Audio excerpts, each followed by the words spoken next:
Welcome, everyone, to Friday for the PPL. Today's going to be an awesome day. My name's Gormizer. Joining me for this initial desk segment Hello. is going to be none other than Evan Hi. Rainday Rayner. What's up, buddy? And this is going to be a fun one because we've got is. Renegades, and this is actually something I don't think I've ever said, who looked incredible yesterday. Yeah, that's and true. they're going to be going up against VP, and it was weird because I think looking at this week, this was one of those sets I just kind of glanced over. Sure. Now I'm genuinely interested. Genuinely interested. That's definitely the way I think everyone is feeling today. It was unexpected, to say the least, how they performed against NIP, the undefeated team, the top dog, the 1-8 team, the last seed by far. Took them to their most, I think unexpected limits that we didn't know they could even reach. Yeah. That was what was so surprising about this performance from them. It's that we saw glimpses of NIP feeling vulnerable. No one's done that. No one in the league has almost done that. It's always been like, oh, well, they lost, but as the draft clearly ball, you couldn't really figure it out. They just felt like Renegades brought a style of play to them. I want to see more of that. If they don't get a win today, there's going to be a lot of tears for Renegades fans. Honestly. And I mean, just going back to yesterday, I think I said this at the desk. I said it in the recap. I've said it like any chance I've gotten. Just that frozen guard map was more action in one game than we have seen in some of Renegades' previous sets. In all my years at Paladins, I've never seen anything like it. I'm going to throw it out there. While they might be number 8 overall, keep your eyes on them because they are starting to bite back a little harder. That would have been a really, really big upset yesterday, but unfortunately they weren't able to get a single map. And NIP continue their 34 plus minus 10-0 streak. They're going to go up against Envy later, and Envy's going to be trying to take them down. But for right now, Renegades get to set their sights a lot lower. Well, maybe just a little lower. They're going down to 4th place. They're facing Virtus.Pro this time around. And this is kind of where things go. Virtus.Pro yesterday didn't really show up. No, they didn't. But it's a big week, man, because if Renegades bring their A game against NIP to Virtus.Pro, look at that, 6-4, 5-4, 4-4. The difference is games played. Everyone has lost the same amount. If you take a loss to Renegades here, because we don't know if this is the new Renegades or if this is just what they could have brought in and always are going to be just up and down. You never know. Toss up. They could really play spoiler for a couple of these seeding potentialities for the 3 teams kind of in that mix: SSG, Kanga, Virtus.Pro, and of course Envy. So this is an important day for Virtus.Pro. They have to handle their business as well. And it's an important day, I think, for Renegades to be able to showcase that yesterday wasn't a fluke, and that's where my eyes are, right? I think we said this yesterday. We were talking about Infocal and how he's almost always consistent. He's always going to come in. He's always going to be positive. He's always going to be able to do his job. Right. Shadow, I would put in the same vein. He's always going to come in, usually going to be positive, usually going to be able to do his job. And I think those are the 2 players right now, and specifically where it comes in. Infocal, again, always there. Shadow is a little hit or miss sometimes. It's kind of depending on the champion he gets the map. But for the most part, you can see with a 1.8 KDA, he is usually in the game and usually having a positive impact. Yeah, a lot of times you will see Shadow perform. The problem with Renegades is that they need big performances, and those don't always happen. And even for Shadow and Invocal, they do not always show up big, and we saw what big looks like. It looks like some of the stuff they were doing yesterday, some of their stat lines yesterday were phenomenal, 22s and 11s, those huge kill numbers, huge killing blows. And I think what Shadow needs to do is just own that this is who he is. I think Renegades, and you could apply this to everyone, Gore, is just finding themselves and playing without pressure. They're just saying, who cares, man? You know, there's this freedom when you give it all up. If you've ever had a lot of things taken away from you, you realize that once you do that, there's not much anyone else can take, so who cares? Yeah. Why am I tripping? Why am I worried about anything going on? I'm just going to be me, and that's going to translate into whatever I go forward to my legs. I hope that they learn that. And as long as that happens, KDAs, whatever, I'm going to be happy for them. And I think, honestly, that translation, I feel like Invocal and Shadow have kind of been there, right? They're the, we'll play, we're going to play our hearts out, and it doesn't matter what happens. As long as we're playing really hard. It's Moonchopper and his hero yesterday, I think that were the most impressive. Moonchopper had the most difficult scenario of being a DPS player who, because of the way their tryouts were going, because of the way things were going with the league, if they wanted to get any practice in preseason, they just had to decide, you know what? DPS players are a dime a dozen. We can find one of those, no problem. Invocal was available, and so that's what they opted. They moved Moonchopper away from that, and for the first few weeks, his off-tank was shaky, I want to say, at best.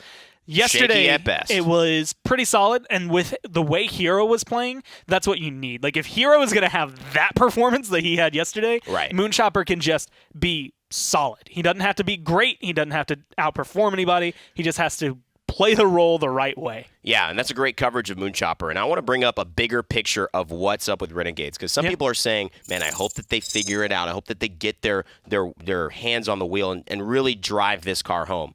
They did everything they needed to do.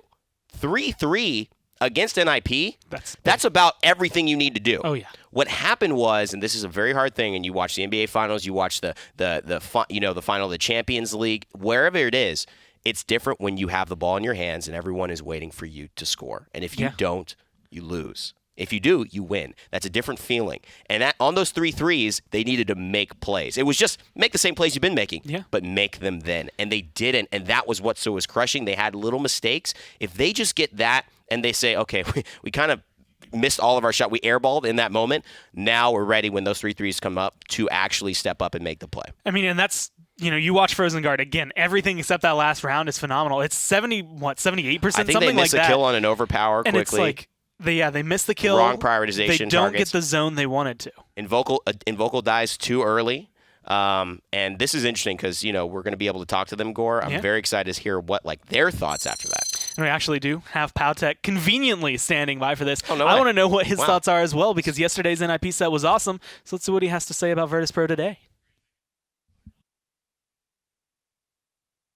With young Powtech, and I think yesterday was fun, man. Yesterday was definitely a show from the Renegades. We talked a lot about how 4-0 isn't really the scoreline that kind of tells the story of that set.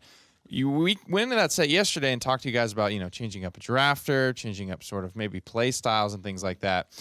Were those changes kind of what led you guys to play so well against NIP yesterday? Yeah, exactly. I mean, just getting a different way of thinking about things, getting a different person in there really helps a lot. If you could summarize what that different way of thinking is there a word or phrase or something you guys are kind of sticking to as a motto? We just look a little bit more at patterns. So I help a little bit with that, but mostly it's just the understanding of how the meta works. A lot of what NIP has done this season is just kind of be wacky and maybe a little bit hard to predict. And you guys, I think, kind of went right back at them with the Grok on Jaguar Falls. Can we expect more, not necessarily Grok, but funny business today against VP? I mean, Shadow has been saying nothing but Moji every single time we play a draft, so maybe, but probably something a little bit less crazy than that. Well, guys, I definitely commend you for keeping your heads held high through this season. It's been tough, but you guys have definitely kind of showed up yesterday, and I look forward to today's set as well. We're gonna get back to the desk. Get ready to talk with VP. I think that we are in for probably a big surprise from him. Absolutely. Maybe not the Moji, although I think that'd be pretty spicy. And I actually think, as of right now, I think she has a 100% win rate. She was played one game and she won one game. So technically, OP. 100% win rate in the PPL. Ban her every single game you get the chance. Please do. She's one of those characters that really is interesting to talk about. But I want to spend a little more time about the things that worked out for Renegades and the things that changed. We mentioned Hero yesterday so much, and that's amazing. But we did talk a little bit about Moonchopper. When he came in, I remember sitting with him over there. Our studio got completely remodeled. I remember sitting with him and talking about his life, coming from Japan, doing Paladins in a way that he thought, man, people don't really understand this. He reminded me of just a very intelligent but quiet guy that has his head on straight. And when he did start, they were, remember, in the midst of this drama that was really affecting him. And some people can't multitask like that. They can't learn a new role and be worried about, am I paying this bill? Am I living here? Am I going back home? Some people need to just go in. And he felt like that was him. So he's had 3 weeks, and it has improved. Yesterday, I mean, it could be a turning point for him because he's finally able to do it, and he proved that yesterday. So that's one big thing that I want to give him credit for. And I would say that it's one of those things that you can kind of undervalue how difficult, I guess, it could be, not only transition to a new role, but when you're in a team that's not doing well and you're underperforming and you have to wonder, is it me? Is it the way we're working? When yesterday you have 4 people around you that are performing at the highest level, it makes it so much easier because you're like, cool, I have room to breathe to just do my job. And that's the thing that we want to also look at today, and will they continue it? The big theme of yesterday was aggression. They were able to bring the fight to NIP in a way that no one else did. NIP set the tone, except in that set yesterday. Renegades were setting the tone of each fight. They were pushing forward. Moonchopper and Hero were playing with confidence, and that opened things up for Invocal and Shadow to have less pressure. Virtus.Pro are going to have to deal with that, hopefully, with this Renegades team pushing into them. And that strategy has worked well for every single team NIP has played against. So what I'm looking at here is Virtus.Pro have to bring an awareness of not only that, but drafting. Things like the Pip. Countered it with the Grok. That was beautiful to bring a little bit of the burst healing, match them almost, and then just min-max that Bomb King a little bit too. It wasn't quite working. That last one didn't actually, they mistimed it. But there's just so much that they've done right. Yeah. It's just, I'm really excited to watch them. And it is right now, I think, that willingness to kind of lay your head down and like have the axe ready. It's like, cool, this might kill us. This might actually put us forward. We'll just have to see where it goes. And like, those are the changes. Those are the champions that I want to see coming in. Grok, if you start looking at the flanks that aren't being played, you have Moji. You have Buck, who hasn't been picked up for a lot. I think he played once by NIP on Timber Mill like 4 weeks ago. It's not something that comes through often. And that's where, like, especially kind of looking at Virtus.Pro and what they played yesterday, like, yesterday was, like, the most obvious, this is what they're going for draft. Like, every single game, it's like, cool, they're going to grab a Nara, they're going to try to grab Cassie, and then they're going to just fill in with one of the others. Like, everything was pretty just to the book. Virtus.Pro looked extremely unsettled. And I was not sure, Gore, how they were going to really manage that drafting and how they're going to bring their changes from yesterday after looking at the VOD into today. Yeah. It's going to be a wild card because they're a great team with immense talent, much more accomplished players, and that's just a fact. But Inara, every pick, every game, first top three. Game. I just don't think that's where she is. And so hopefully we get some awareness around that. Well, hopefully we see some changes around that. And I think at the end of it was every game, right? Every and single played Virtus.Pro Inara game every had game, Inara. didn't he? Yeah, every game. I think winning that first game actually threw them off more than it helped them. Yes. Because Inara was so strong on Bazaar, which hopefully we see today as well. I would love to be able to come through for that. And that's actually, I think, where Dosups is standing. Like, when you have someone like Tolki that you're going up against, right, it's very difficult to play the same champion every single time. If he's not getting the Barrack, I don't think he's going to be able to have the same high impact. Like that Bazaar map where Inara was really good seemed like a very odd man out. It was also okay, I want to say, on Stone Keep when they go 4-3, but they still weren't able to hold on, I think, with the iron grip they had wanted. The other side I want to look at is specifically for this matchup, just because, if Hero plays the way he played yesterday, Dosups cannot be picking Inara and playing it the way it was played yesterday. Like, it has to be a different Dosups that shows up today, and I kind of hope that Virtus.Pro had that fire lit under them. Right. And the same thing, I think, comes in for Fisheko as well. Like, both of these players normally have their name on the positive end of things. Sure. To have, like, something come up and be like, well, you weren't performing. Like, I don't even remember what Fisheko was playing yesterday, and that is not a normal performance for Virtus.Pro. I mean, listen, Doe was a fortress in the Inara, but Hero was a cannon in what he played with the Barrack. And Fisheko, he's got to have that explosive nature. So far, cannons break down fortress walls, and we've seen that many times in Game of Thrones and in other places, that cannons do have that impact. In Paladins, the reference is that aggression is better than what you can sustain around the aggression, typically, save for a triple tank getting caught out. Fisheko is one of the best aggressive damage dealers in the game, but he's got to be on a comfortable champion. His Drogos fell a little flat yesterday. The Eevee looked great, but they didn't prioritize it enough, I thought. And I'd like to just see them continue to learn from their mistakes. But, get Fishy feeling good on the right day, man. He's unstoppable. He'll win a game on his by own. himself. Yeah. And he's one of the only players that can actually win a game by himself. And that's just like, oops, well, he's having that day. I mean, this is probably one of the most interesting matchups we have. Because, again, if you break it down 5 players to 5 players, if Hero plays the way he did yesterday, I give him the edge over Dosups. Yeah. Viral and Vex, I would argue, or even I think Vex has a little bit more in his pocket so he can go to different champions overall, but Viral is a very solid mechanical support player. Yeah. In Vocal Hecate, they're both really good at aiming. You have Shadow and Fisheko, and on a good day, either of those players can be able to go through. Fisheko comes out with the edge overall. Yeah. And the discrepancy comes down to where Moonchopper is and Pule Ule is. Absolutely. Like, Pule Ule is going to be incredibly consistent every single time, every single step. We never know what kind of Moonchopper we're going to be getting that day. And I think that's the big thing for Renegades today. But we do have Spuds on the line ready for Virtus.Pro to tell us how they're feeling after seeing what Renegades were able to accomplish yesterday. Thank you so much, guys. Down here in the VP booth. Shaven, ready for action here against the Renegades. They had one hell of a show against NIP despite the 4-0 slash line yesterday. What were yesterday? Like the confidence again. That might have been the most entertaining 4-0 I've ever watched. Besides, like the first game was a bit, wishy-washy, but after that, like I don't remember a 4-0 that's ever been like that close. So it was entertaining to watch. At least we picked up a couple things. So. What are you guys looking to change from yesterday? Because, NB is definitely on the upswing, so I think you guys should hold your heads relatively high. Having to lose against a world championship caliber team kind of is what it is. But what are you guys looking to improve on from yesterday? Basically, it starts with me. I had a really, really bad day yesterday. Drafts were awful. Didn't have much to say. I just was kind of lost, honestly.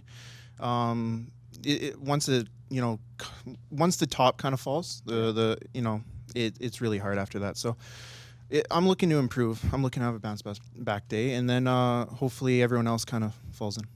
Awesome. I mean, we talk a lot about how, Paladins is a tough game. You gotta win that draft, and then you gotta get in there and you gotta win the FPS portion of the game too. So it's difficult from top to bottom. Thanks for sitting down talking with us, guys. We're gonna go ahead, get it back to the desk, and get this set started. That was a great interview. Yeah, I actually really like the answer. A lot to that. of respect for that. It's not, hey, this it didn't work on the front line or it didn't work. It's just like, no, it was me.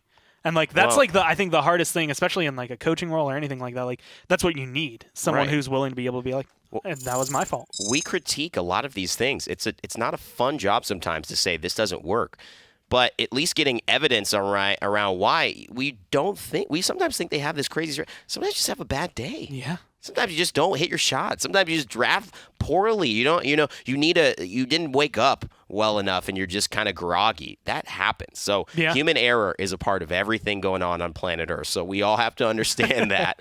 And I think Spuds, what I loved about that, his ability to take control of his own accountability of the situation and say that if the top does start to fall, everything else may suffer from that. And so he's starting with himself. He's Michael Jacksoning it, man in the mirror, and I appreciate that because that is how it starts. And for me, that gave me a lot more confidence that Virtus.Pro will not be as stagnant as they were yesterday, be able to go back and forth with Renegades here. And this is just making it spicier than ever. I genuinely did not expect to come into today thinking I'm looking at NIP Envy and I'm like, I'm excited for that one, especially after yesterday. I'm really excited for that one. But I'm more excited for this one. I think this is a little more electric overall just because there's some energy around the Renegades. And they watched yesterday. They get rid of Bazaar. They get rid of Timber Mill and Warder's Gate, Shattered Desert on the other side. But Stone Keep is where we're going to go first, which admittedly is kind of, I think, one of the best testing grounds you could have for a team. It's just, how are you going to perform today? Where are you on the scale right now? True. Hopefully they're very prepared for this. I think Stone Keep, you're right, is a very neutral map to start out, but it's got a couple of factors that, if you don't, this is a map that your comp can kind of hurt you. And even though it's pretty neutral, everyone knows what's okay. You could flex around it, long push, so you get chances and chances. 4-0s are possible. I think they're going to need to pick Genos taken away, so no triple DPS you would expect unless they try to do the kind of Tyra at the end of the draft core. I mean, that was something we saw, NIP actually, I believe, pull out yesterday, which is really strong, but again, it was still, I want to say shaky against the Renegades, but I like the way they go through this. Because they're banning Genos, I think they're recognizing, he's not the great equalizer. He's not the guy that's going to come through. We have to get ahead to make this work. And so they're leaving something to at least keep Moonchopper comfortable. Whether it's Atlas or Khan doesn't matter as long as he just gets one. Well, I think the thing about Stone Keep is that it's very telegraphed. You can even play snipers on this map. It's like Timber Mill, Ice Might, Frozen Guard. It's telegraphed how people are going to come at you. Yeah. You don't get flanked and just out of you're already pincered like a Jaguar Falls. And so you can actually pick Tyra here and be fine because she could see people coming. She has the mark. She can hold high ground. You just have to position correctly at the start of fights, which is why I think Genos becomes less valuable here. If VP do want damage amp, like we mentioned, they can last pick the Tyra. No problem at all. Hecate can play it. He's maybe going to play this Cassie here, but this could easily switch on to Fish. He had a great day. He actually was one of the best damage performances for them was Fish on Cassie the other day. You trespass and the one thing I think we always kind of glance over when we're having the discussion about damage amp, because the forefront is Genos, the second one is going to be Tyra, but Inflame from Furia is very, very solid. It's better than both of those on their own because it is an ult, but the one thing that you have to look at is that she did get that buff, which I think is what we saw a lot of yesterday. Yeah. And so while Maldamba I still think is number 2 behind Genos, Vex does not care Yeah, about going to Fury. You're right, buddy. I mean, that's true. Fury's damage amp is something we often, overlook, and it's another way to, help your composition. And champions that don't have a lot of access to movement, like a Tyra, benefit from that as well. True. Renegades here with Khan, Inara, Maldamba. It's a fine draft because what you're looking at is your preference over your tanks and the Cassie given up. What I'm interested in, though, is the fact that at this point, we haven't seen like an Eevee show up. And I'm curious if Renegades are going to bite first. They're going to take the Tyra away, which I think is truly taking it away because they're seeing, this could actually kind of work here and at least matching some of this Furia damage amp. Even though it's half as effective, it's way more twice often. as often. Yeah, half as effective, but twice as often. Well, what did Dave say yesterday? 50 in one, half 100 in another. I love it. Yep, those are numbers. Those are numbers, Dave. And there's the Eevee. Yeah. So this is a pretty good composition for Renegades. Our blood is rushing. I like it, man. And the hunt. And what's good is, on. because like you said, Virtus.Pro can flex this Cassie around. It could be Hikata, it could be Fish Echo. If they go for the Tyra, then it becomes a Fish Echo. And if he has a performance like he did yesterday, it's incredibly deadly. Right. But they scoop Tyra away. They scoop Eevee away. Come here, and they kind of, I want to say force Fish Echo onto something quote-unquote uncomfortable, but Sure. I mean, he's still going to be just as good on a Bomb King as he would be in Eevee. Yeah, he's a fantastic player. BK is very good on this map. We saw it yesterday with Random Noob. He just held it down. It was so hard to get past this BK. Not the same type of Luminary that's supporting a lot of that, but man, oh man, Yeah. two damaging compositions, damage amp on both sides, aggression gore. This is the way you want to see the set start off. And this is exactly what I'm excited for. I think the casters are probably just as excited as we are. We're going to jump down to them as we get started with Renegades and Virtus.Pro. We're definitely excited down here in the booth. Dolson, of course, next to me is Pretty Hair for your first set of the day. Nick, do you think that Virtus.Pro took some notes from yesterday's game looking at their draft today? I hope so, and I think you're right. I mean, Spud's definitely, credit to him for kind of taking credit for, it starts with me. I didn't really like the way I was drafting yesterday. I'm looking to fix some things, obviously, Virtus.Pro. I haven't seen that one yet. Yeah, they're a bunch of goofballs there. Both teams, I think, in good spirits, though, after interviewing them. Both teams, all in all, I think ready for today's set. I really like what the Renegades have drafted, though. It feels like they have a purpose with this Tyra specifically. I loved what I saw when Kenga actually ran this. I thought they did a really good job, and we know what Invokal's capable of doing. I like the synergy, with him and Shadow specifically. Not only these two players.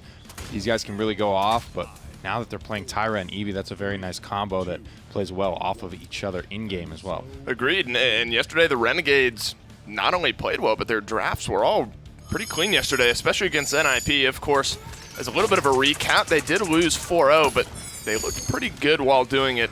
Again, their drafts did look good. They played well as well. Shadow opening things up here. He got his hands on the Eevee a couple times yesterday. Made it look pretty good in those games as well. Opening things up here with First Blood in this game, getting aggressive yet again, and he's going to find the kill onto Vex. Now the healer and the damage dealer are gone for Virtus.Pro. This could be a swipe for Renegades. Yeah, it looks like it's a hell of a start for the Renegades indeed. 54% and climbing already. Doseps does get the first return kill, the first kill for Virtus.Pro back onto Shadow, but it's 75 and climbing now for the Renegades. No ultimates really that close to coming up just yet, just passing the halfway mark. This fight's probably going to be over before they're up anyway. Yeah, I don't think. I was going to say they weren't going to be able to get a touch. Pule does get the touch, but he trades out his life for it. That should spell the end here for overtime. It's going to be 1-0 for Renegades. So picking up right where they left off yesterday. They had that basically one clean sweep team fight to start off this game. And then one kill on Pule is all they needed to seal up point number one. Staying aggressive here, Shadow making this Eevee look very good already. Definitely one of his better picks. I'd love to, after this little fight here breaks out, take a look at that Eevee loadout. Seismic Crash does come through for Hero. Full commit here, but the follow-up isn't quite there. Looks fairly standard here. I just wanted to check. With these 1-point cards, sometimes you see a little bit of this Rift Walk.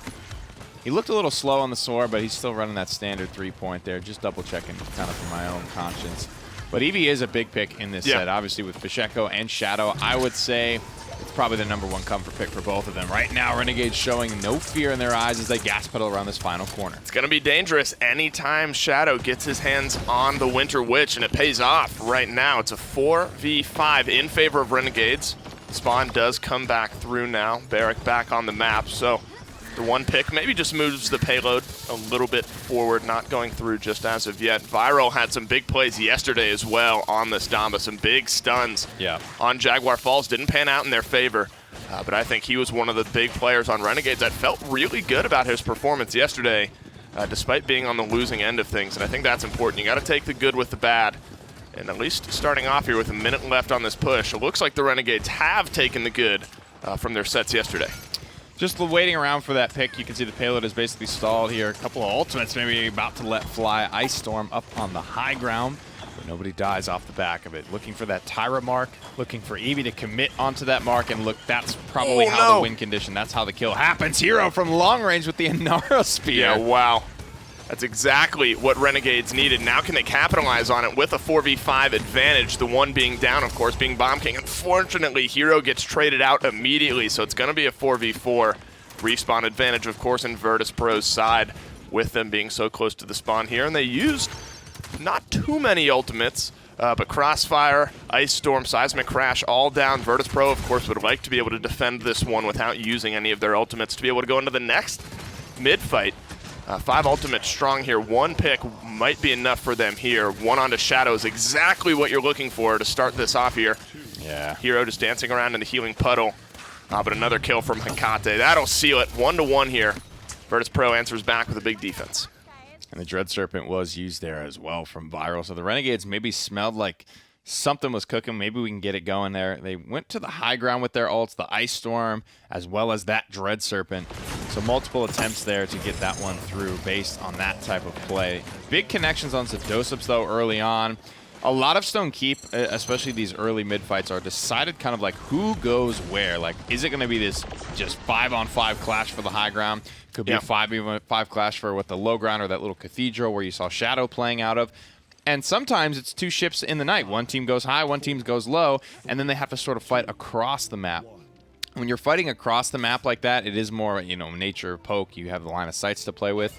In those types of environments, that's where I like Tyra. That's where I like those marks. That's where I like that damage amp where Shadow can safely get in, know exactly where he's going, like a surgeon, find his shots, and get out safely as well. All right, now, looks like the teams are electing for very similar strategies to the first time around. Virtus.Pro going for the high ground. Renegades electing for that back cathedral area. The King Bomb rolls through, finds a couple stuns. Does he have the damage, though? He does onto one, trying to dance around the shots. Ends up cleaning up a double kill for himself. Pule with one as well. Viral answers back with the only kill now for Renegades. But that's 2 left alive for the blue side. 4 still alive for Virtus.Pro, and that's all they need to be on the point now. Shadow's getting very aggressive here, trying to dismount, maybe even get a kill here onto Fasheko. This is an important 1v1. If he's able to win this delays things for Virtus.Pro, and Renegades could retake. Yeah, he's certainly slowing him down. Almost gets the kill, leaves him at 1 HP. 200 to be exact. Overtime started in favor of Virtus.Pro. A dome shield from Doseps, but Doe is in trouble. Still 99 now for Virtus.Pro. Firing away now is Invocal. He's getting a little bit low. Escapes with 800 health. Dancing around the corner on the opposite side is Pule. He's going low as well right now. 3 versus 2 on this inner keep side. It's a 1-for-1 trade, but a double for the Tyra. Tilts things in favor of blue right now. Hero needs to stay alive, and he's going to do that with the help of his wall. The Dread Serpent seals things up. Invocal on the Tyra is really starting to carry this fight. 2 doubles for Invocal. Well done. Renegades turn it around yet again. 96 climbing. I don't even think there's going to be an overtime. The Renegades get yet another capture. This is looking like a completely brand new team here, playing very, very well. And I got to say, where it all went wrong for me was that dive across the way. It looked very good initially because you had Viral and Invocal, two extremely low mobility, squishier support, and damage characters to sort of pick off.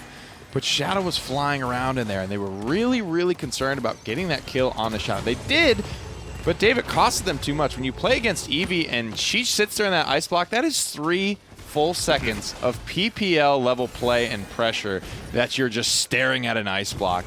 You're having Invocal rip through you the whole time. Viral's not only healing Shadow back up to full HP, he's putting out damage as well. I think that was a mistake to just stare down the ice block for the full duration. No, absolutely. I mean, Shadow at 3-3 right now. Invocal 6-1-8. Viral 3-0-11. The superb support play continues from yesterday into this one for Viral. And you're absolutely right. Shadow's just turning heads right now. He's gotten some kills, some good chunk damage as well. but all he's needed to do is turn the attention away from the rest of his team. Viral needs to escape this, dodging out the shots well, but Hecate is going to connect with the most important one, and that's going to be the one to drop Viral back to base. Shadow answers back with one, but I don't think it's going to be enough.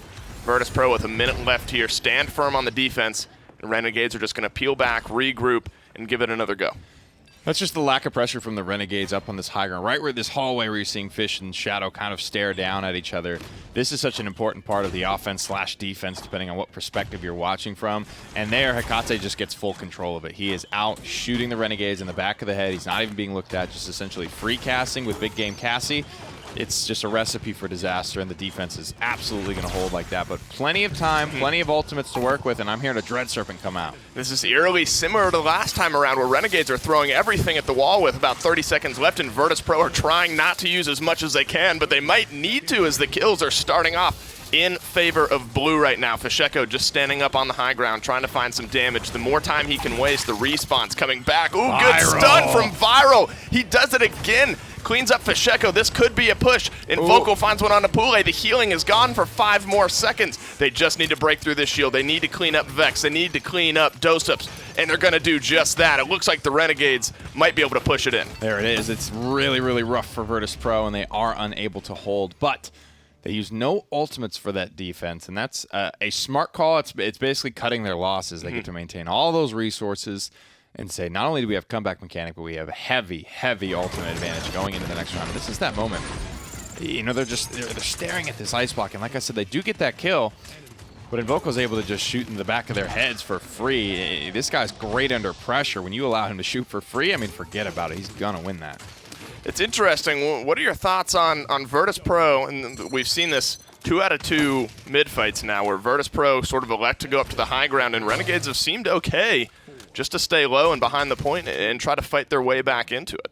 I like the decision-making from the Renegades a lot of the time. They are kind of playing it safe there, but more so, I loved that first engage from Virtus.Pro and the decision-making down the end there. Like I said, I loved everything VP did up until they kind of stared down that ice block. That kill didn't end up being worth it for it. Hindsight is 20/20, so I'm not going to pretend like I knew that it was going to go all sour for them, and Shadow is a pain in the ass. I mean, they're the ones playing the game. They're the ones having to deal with him time and time again, so just not enjoying that combo. Inflame into the King Bomb's going to speed it up. A spitting image of what happened last time. Fasheko and he stuns 2, he kills 2, and he lives with half a bar of health remaining. The emote gives him a little bit more vision, but what's important is they win the fight. Beautiful combination of ultimates there from Virtus.Pro. They had him from the defense. Yeah, they did. It looks like they're going to capture point number 2. They smoked every single one of those ultimates as well. It's comeback mechanic makes this a surefire thing, but I love that combo. We're getting to see more Furia nowadays with the changes to her range and her heal.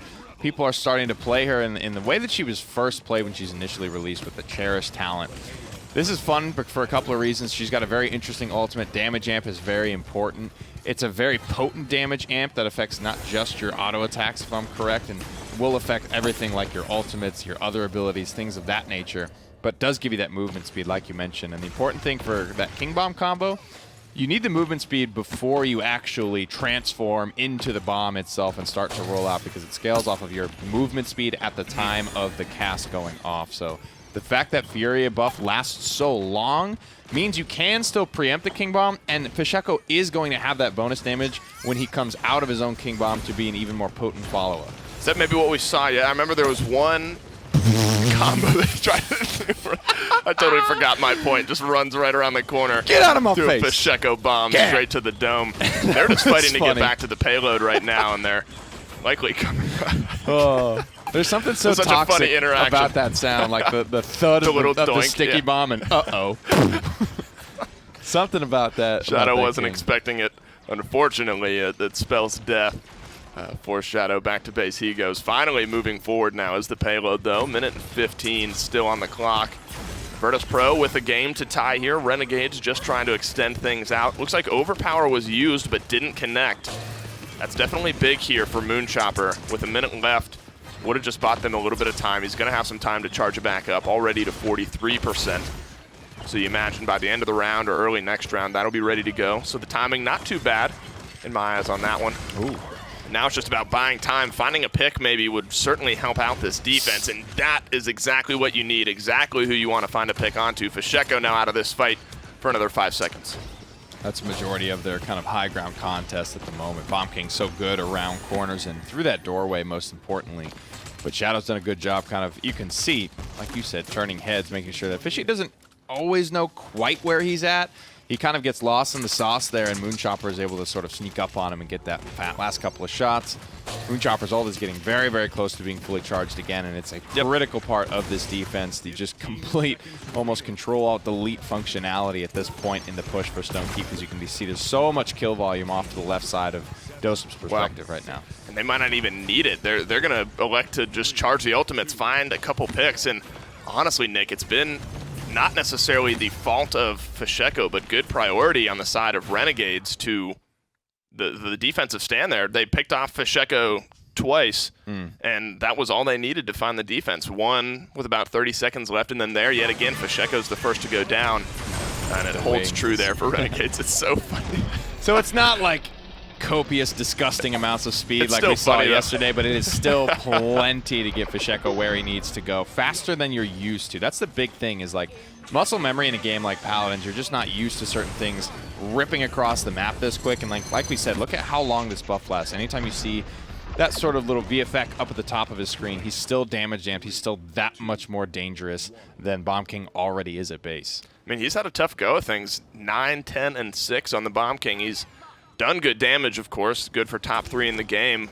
All 3 are on the side of red. Here's another Inflame into another King Bomb, but he's so low right now. Renegades switch things up and go to the keep, but that is a fat stun from Fasheko, but the kills are coming up red anyway. Moonchopper with a double. He needs to stay alive here. I think he's going to be the next to go. And Virtus.Pro, they turn that one around, and they're going to capture, or at least get on the point here another time. Yeah, definitely a great start. Insane audible. That's just instinct level play from Fasheko. That's, you know, stuff starting to hit the fan. This is not according to plan. They've gone low ground every single round. They've never contested us up here before. I need to figure out how to make this valuable still. Fishy does a great job disengaging out of the keep, wraps back in, and catches everyone unaware.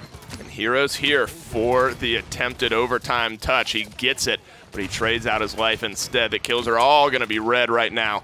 And Virtus.Pro, they're going to capture their 3rd point, and they're going to have a chance to push here for the win. This is eerily similar to some of what we saw yesterday for the Renegades, where they start off so well, they come out so fast, and then maybe some mid-set adjustments from the other team allows them to come back into it. And now Virtus.Pro are pushing for the win.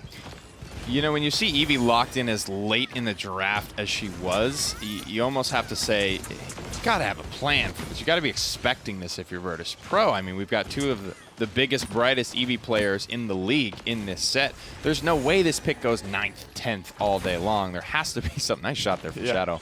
And that's just kind of case in point. I mean, these are 2 of the best Eevees in the league at the moment. Shadow is, I think, far and away most comfortable on this character. Giving it up so late is definitely something that has piqued my interest and something I want to watch for later on in the set. Well, yesterday, a lot of the drafting of Virtus.Pro is kind of where our eyes turned, and then obviously something that Renegades really improved on in their set yesterday. So we sort of talk about how this game is sort of a 2-pronged approach. You draft the best you can, but then you have to get into game and actually play with it and make it work. In this case, both teams have played their compositions very, very well. Renegades at the moment are able to stall out this defense with about 1 minute and 15 seconds left. We could be going down to a deciding 7th point here, something that the Renegades saw 2 or 3 times yesterday in their loss to NIP. Right. Hopefully, in their eyes, going differently today, though. One other thing I want to watch is Hecate and Cassie today, because I know Leon was far and away, I think, his favorite character in the early part of this phase, but now that she's been changed, she was nerfed, she saw a pretty hefty adjustment. Not to the point where she's unviable, but she's certainly not what she once was. And Leon was such a big part of his character pool. I think Shaolin has peeked his head out, a little bit of Amani, but what has Hecate settled on? He's not been a one-trick at any real point in his career, but he has always had very, very heavy preferences for certain characters. And I'm just wondering, is that going to shift from Leon to Cassie now for him? Will we see some more Shaolin? Will it be the Amani in certain situations? Hecate's champion pool is something that we definitely have to keep an eye on later on in this week and in the weeks to come. Well, he posted his warm-up stats on one of those Aimer games this morning, and he was like 6th in the world on it or something absurd like that. So I'm sure he can make whatever work. But of course, at this high of a level, the difference between your best and second best when everyone is playing their top game could be enough. Renegades do defend successfully here. Both teams 5 ultimates strong. This next mid-fight's going to decide game number 1. Virtus.Pro have won the last 2 after Renegades came out firing and got a successful capture first time around here. Very, very. You can see Fasheko just barely staying alive, skirting out so low of the top of the keep, but Akate playing very, very safe from this far away.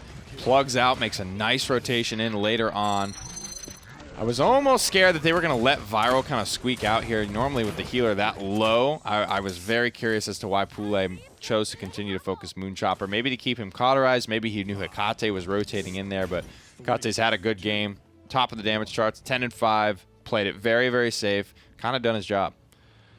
This is a big one for the Renegades. You've had so many opportunities over the last couple of days in these 7 points. 5 resiliences for Renegades, 5 resiliences for Virtus.Pro. A lot of the ultimates in this game lean on that in these 10 champions. And Flame comes out. That's usually been their go-to for the King Bomb. And there it is on the opposite side. Almost a splitting image of what we saw before. He gets the stun, but the resil is good to get him back up and fighting. Heals flying through. There's the assert dominance. That gets a lot of stuns. Fasheko with a double. He could find a third, but the shots are good from Shadow right now. He has to dance around this side. He needs to keep himself alive. The blink out's going to be good for a little bit of healing, but Virtus.Pro, they win the fight, and they're on the point. There it is. Tyra just with the crossfire. Overpower as well.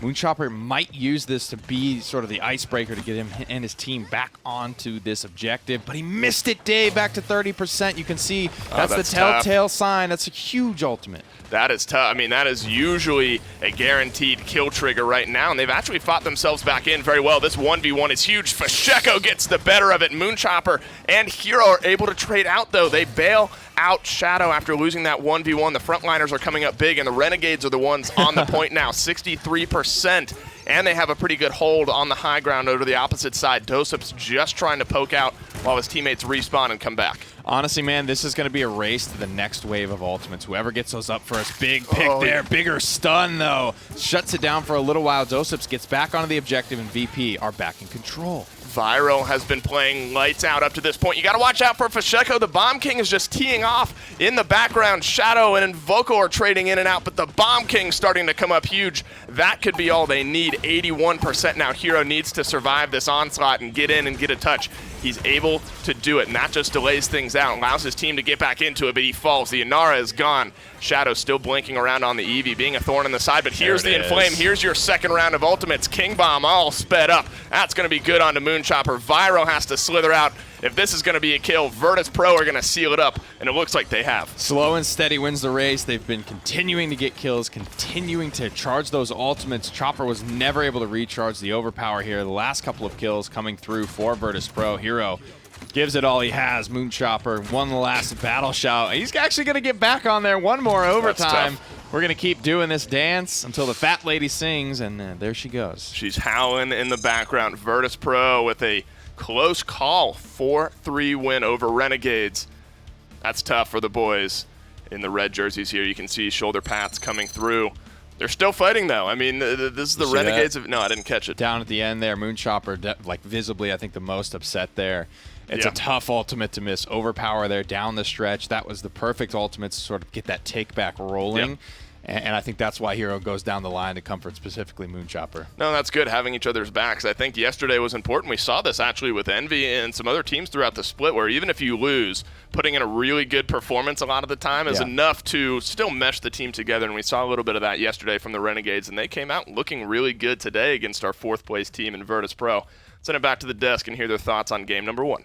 Well, they found it in a 4-3, but Nick said it a couple times during that last point fire where it was whoever gets that second round, round of ultimates back up is going to be the one that comes through. And Inflame was at 70%. The first time he said it, I'm just like, well, I'm not a betting man, but if I was, I think I know where my money would be. And it's that plus the King Bomb, which is not quite the same level of Tempest and King Bomb, but it still gets you zooming. Yeah, it really does. And you could really look at this. This, I think, was decided by so much beforehand to get to 3-3, so everyone is accountable on every team. Renegades, again, you can't blame Moon. You can't. It's 3-1. You know, you have to close out. 2 points, they don't close out, and you got to do that. That's the next hump. Somebody's got to hit that jumper to win the game. But what really hurt them was Shadow and Fasheko have this duel, and oh my God! I mean, Shadow blinks in, they're both low, one shot, and he misses, and then he blinks back. Fasheko has a bomb waiting for him, and that was the key to this fight, because then they come in evenly, but Fasheko takes that low ground uncontested. Shadow's push back. If Shadow was able to really step forward and start zoning, he would win that fight, then start killing everyone, then full zone. I think Renegades would have had it. They were at 70%. Yeah. You know, so this is it's tough to see those little moments matter, but that's what happens when you let it get to 3-3. And I mean, that was the pressure. Like both blasters going down, the way they ended up going down. Yeah. Kind of opens the door more for Hakate there on a Cassie than Invocal on a Tyra, right? Like, Tyra can carry, but not really that hard on her own. She's not going to kill 3 of you.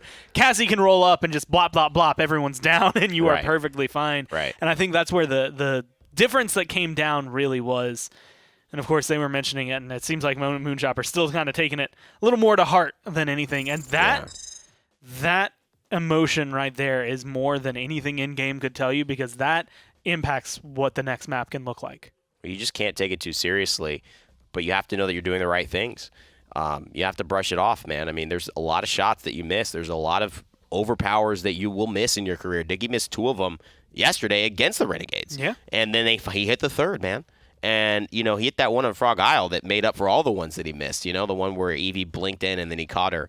That was like, man, amazing. So at the end of the day, Renegades looking good still, man. And I think they're carrying the same momentum. We wondered who was going to show up. It's pretty much the same Renegades from yesterday, and just 1 point away from getting the elusive win of 1 game. And that's, I mean, I think there was even a point yesterday they were up 3-1. It's just like, it's just learning to close out, get that 4th point, which so far elusive is the word for it, because yesterday they were so close every single time. Never mind. And you could tell me this, you know, after this set, you could tell me it was a 4-0 for Virtus.Pro and it went 4-3 every single time. But if you're not getting the 4, it doesn't really matter. You have to be the team that 99 is starting to don't pick 'em count up. for nothing. 99% doesn't count for nothing. In objectives and in points. You know, and in sets, unfortunately. Yeah. Not that we would have a 100 game set where you'd have to win 99 or something like that. That would be crazy. A best of what? 200? No. What would it be? A best of 190. What's 98 times 2? What's 99 times 8? 196. 196? 196. All right. You sure? Yeah. I'm putting myself on the line here. No way. 100 because 98 is 2 less than 100. No, you double 99. It, it's 4 less than 200. I hear you, but I was saying. Oh wait, but 99. then you need, if you win, a tie would be 98-98. Right. It's got to be an odd number though. Yeah. You're right. Yeah. I hear you. The next one up. What did I say? 196, 197. 197. It's a best of 197. Are we inventing the future of esports as we speak? I think so. I hope not. I think so. I don't think any game should ever go Think of that the far. hours, you know? We'd be casting for 30 days in a row. We already kind of cast 30 days in a row. Yeah, we kind of do. But that would just be one tournament. You're right. that would be one set. Yeah. That wouldn't even be a day. Thank God I'm not in charge of this, Yeah, because you know these what? ideas should have been shot down before they even came out of my head. Either way. Either way, I like that. I like that both teams are on a similar page. I think Barrack's important. A little bit better than Ash. I like it over Ascension Peak. Flexibility, but a question mark on the Genos. I think that they realize Genos, if you lose Ash Barrack, puts you in a relatively weaker position, because then there's no power tank kind of with you. You have to go into the Inara Damba or something like that. Plus maybe like a Ruckus, which is some people's favorite. I think he's undervalued right now. I think Ruckus is actually somebody who should be kind of rising in these situations. So what you're saying is PC teams should be more willing to switch to binary star Genos if the draft doesn't go their way. You're absolutely right. Actually, I console's honestly right on this one. wouldn't mind seeing it. I feel like Hitscan, it could be interesting. I don't know if it'd be good, but it'd be interesting. Yeah, it the would best be way to interesting. word it. It would be interesting. And you have to, when you look at this draft too, from a holistic perspective, Damba seems to be a comfort, and also obviously a very, very prioritized, a support when it comes down to if Genos is taken away. However, this is where I always look at VP. I always look at teams and I say, you're going for your 2 picks to be able to kind of catch them off maybe. but they're very, at this point, it's relatively predictable. Maybe you'll run an EV if it's available. Maybe you'll run a Mave, and then you'll obviously grab your secondary tank. I don't think you're going to triple DPS with this. So the question is there something else you would have prioritized having already? Did you need to grab Damba then when Genos was already picked up? I don't know. We'll find out. I mean, it may be that they just don't prioritize anything else. Renegade's still going to have a chance to last pick their DPS as well. We are strong. Well, Fernando has not been, if you'll excuse the pun, too hot as of late. Kitten. Although I feel like the team that's played him, I would argue the most consistently is actually Renegades. Like, I feel like we've seen Envy play him and do incredibly well and kind of okay. We've seen NIP play him, and I feel like it's probably the weaker out of the front lines Bonker would run. No doubt. But Renegades, like, every time it comes in, it's just kind of like, cool, you did exactly what I thought you were going to do. It's not the most winning champion, but it does exactly what you think, and it'll perform to about the extent a Fernando can perform right now. Right. Well, they allow Renegades to kind of show a little bit more of their hand with the Genos, and so they know Mave is coming. VP now, I think the Eevee Mave matchup, tough one for Eevee, but Random Noob showed that he could do it yesterday, and it went the way of Eevee. I think Fisheko should have some confidence in being able to do that. It's a pretty susceptible lineup. Cassie's going to be great at melting these shields. Eevee's going to get behind. Really good chase down on a character like Genos, who is very wiggly, so to speak. But the BK worked really nicely for Fish, too, so this is another option if they want to kind of hold down. You can see an Inara most likely coming through for VP. I know they're picking it last. They're making adjustments. But, you know, Leon here, not a bad pick either, especially seeing that it's the Mave saying, you know what, I think we need a little extra coverage, and maybe this is why they gave themselves the flexibility, knowing they didn't need a blaster here. And I want to say maybe there's a hint of respect behind it as well, being able to say, you know what, yesterday when we were playing on Ascension Peak versus Eevee, or versus Envy, that Mave Leon matchup was one that was, or Mave Eevee matchup was one that was very awkward, but Mave, for the most part, has the consistency, I think, of being able to come out of that. Right. While Eevee has the sustain, Leon is just going to be, cool, I can sit back. I don't have to get in your face. Like, if Mave wants to fight, she has to come to me. Right. I don't have to, like, hope. Like, if I don't win that fight on the side, right, it's not the end of the world for my team anymore. 100%. I actually really like, I want to give credit. I was thinking maybe the Mave Eevee. I have worried about how they're not Cassie, they're not Shaolin, they're not this like constant guaranteed DPS. You can miss some of these shots pretty easily. Yeah. And if you're not hitting them, you really lose a lot of the pressure, and Damba's going to be able to heal them back up just a full very, very quickly. They're window-based damage champions, unlike Shaolin, Cassie, Tyra, Victor, Vivian. They're like constant damage champions, not window-based. And so what VP do I want to give them credit for, yesterday they were taking Inara where Cassie was. But they realize how good Cassie is in this meta, and when you look at the other damage dealers, no one really does what she does as good as she does it on this in this board, really in this game. And so they grab her, they save Inara for last, they get a better draft as a result of it. Very good adjustments by Spuds. I want to give credit where he's changing and improving themselves as well. And I think the glorious thing about it is, unless you want to go for a Mani at the very end there as well, really, like, that's they're just like, cool, we'll take Cassie, we'll take Leon. What you gonna do? You gonna are you gonna call our bluff, or are you just gonna let it go through? Well, they try to call the bluff. They go Mave Eevee. I'm excited to see what Renegades can do with this one. A double flank isn't typically seen. Fernando, who has been seen, isn't the best, but we're just gonna have to go through map number 2. We're down with Dave and Nick. Here we are down on Ascension Peak. You know, the double flank traditionally hasn't been seen, but now this is the second time in as many days that we've seen it, and then I think Envy may have pulled it out a week or two ago. So, I mean, in general, maybe only 3 sets where we've seen it. What does double flank sort of bring to the table? Well, both these characters actually have pretty decent sustain. Mave, less in the way of healing than Eevee does, but a lot of people run a decent amount of damage reduction in the loadouts for Mave.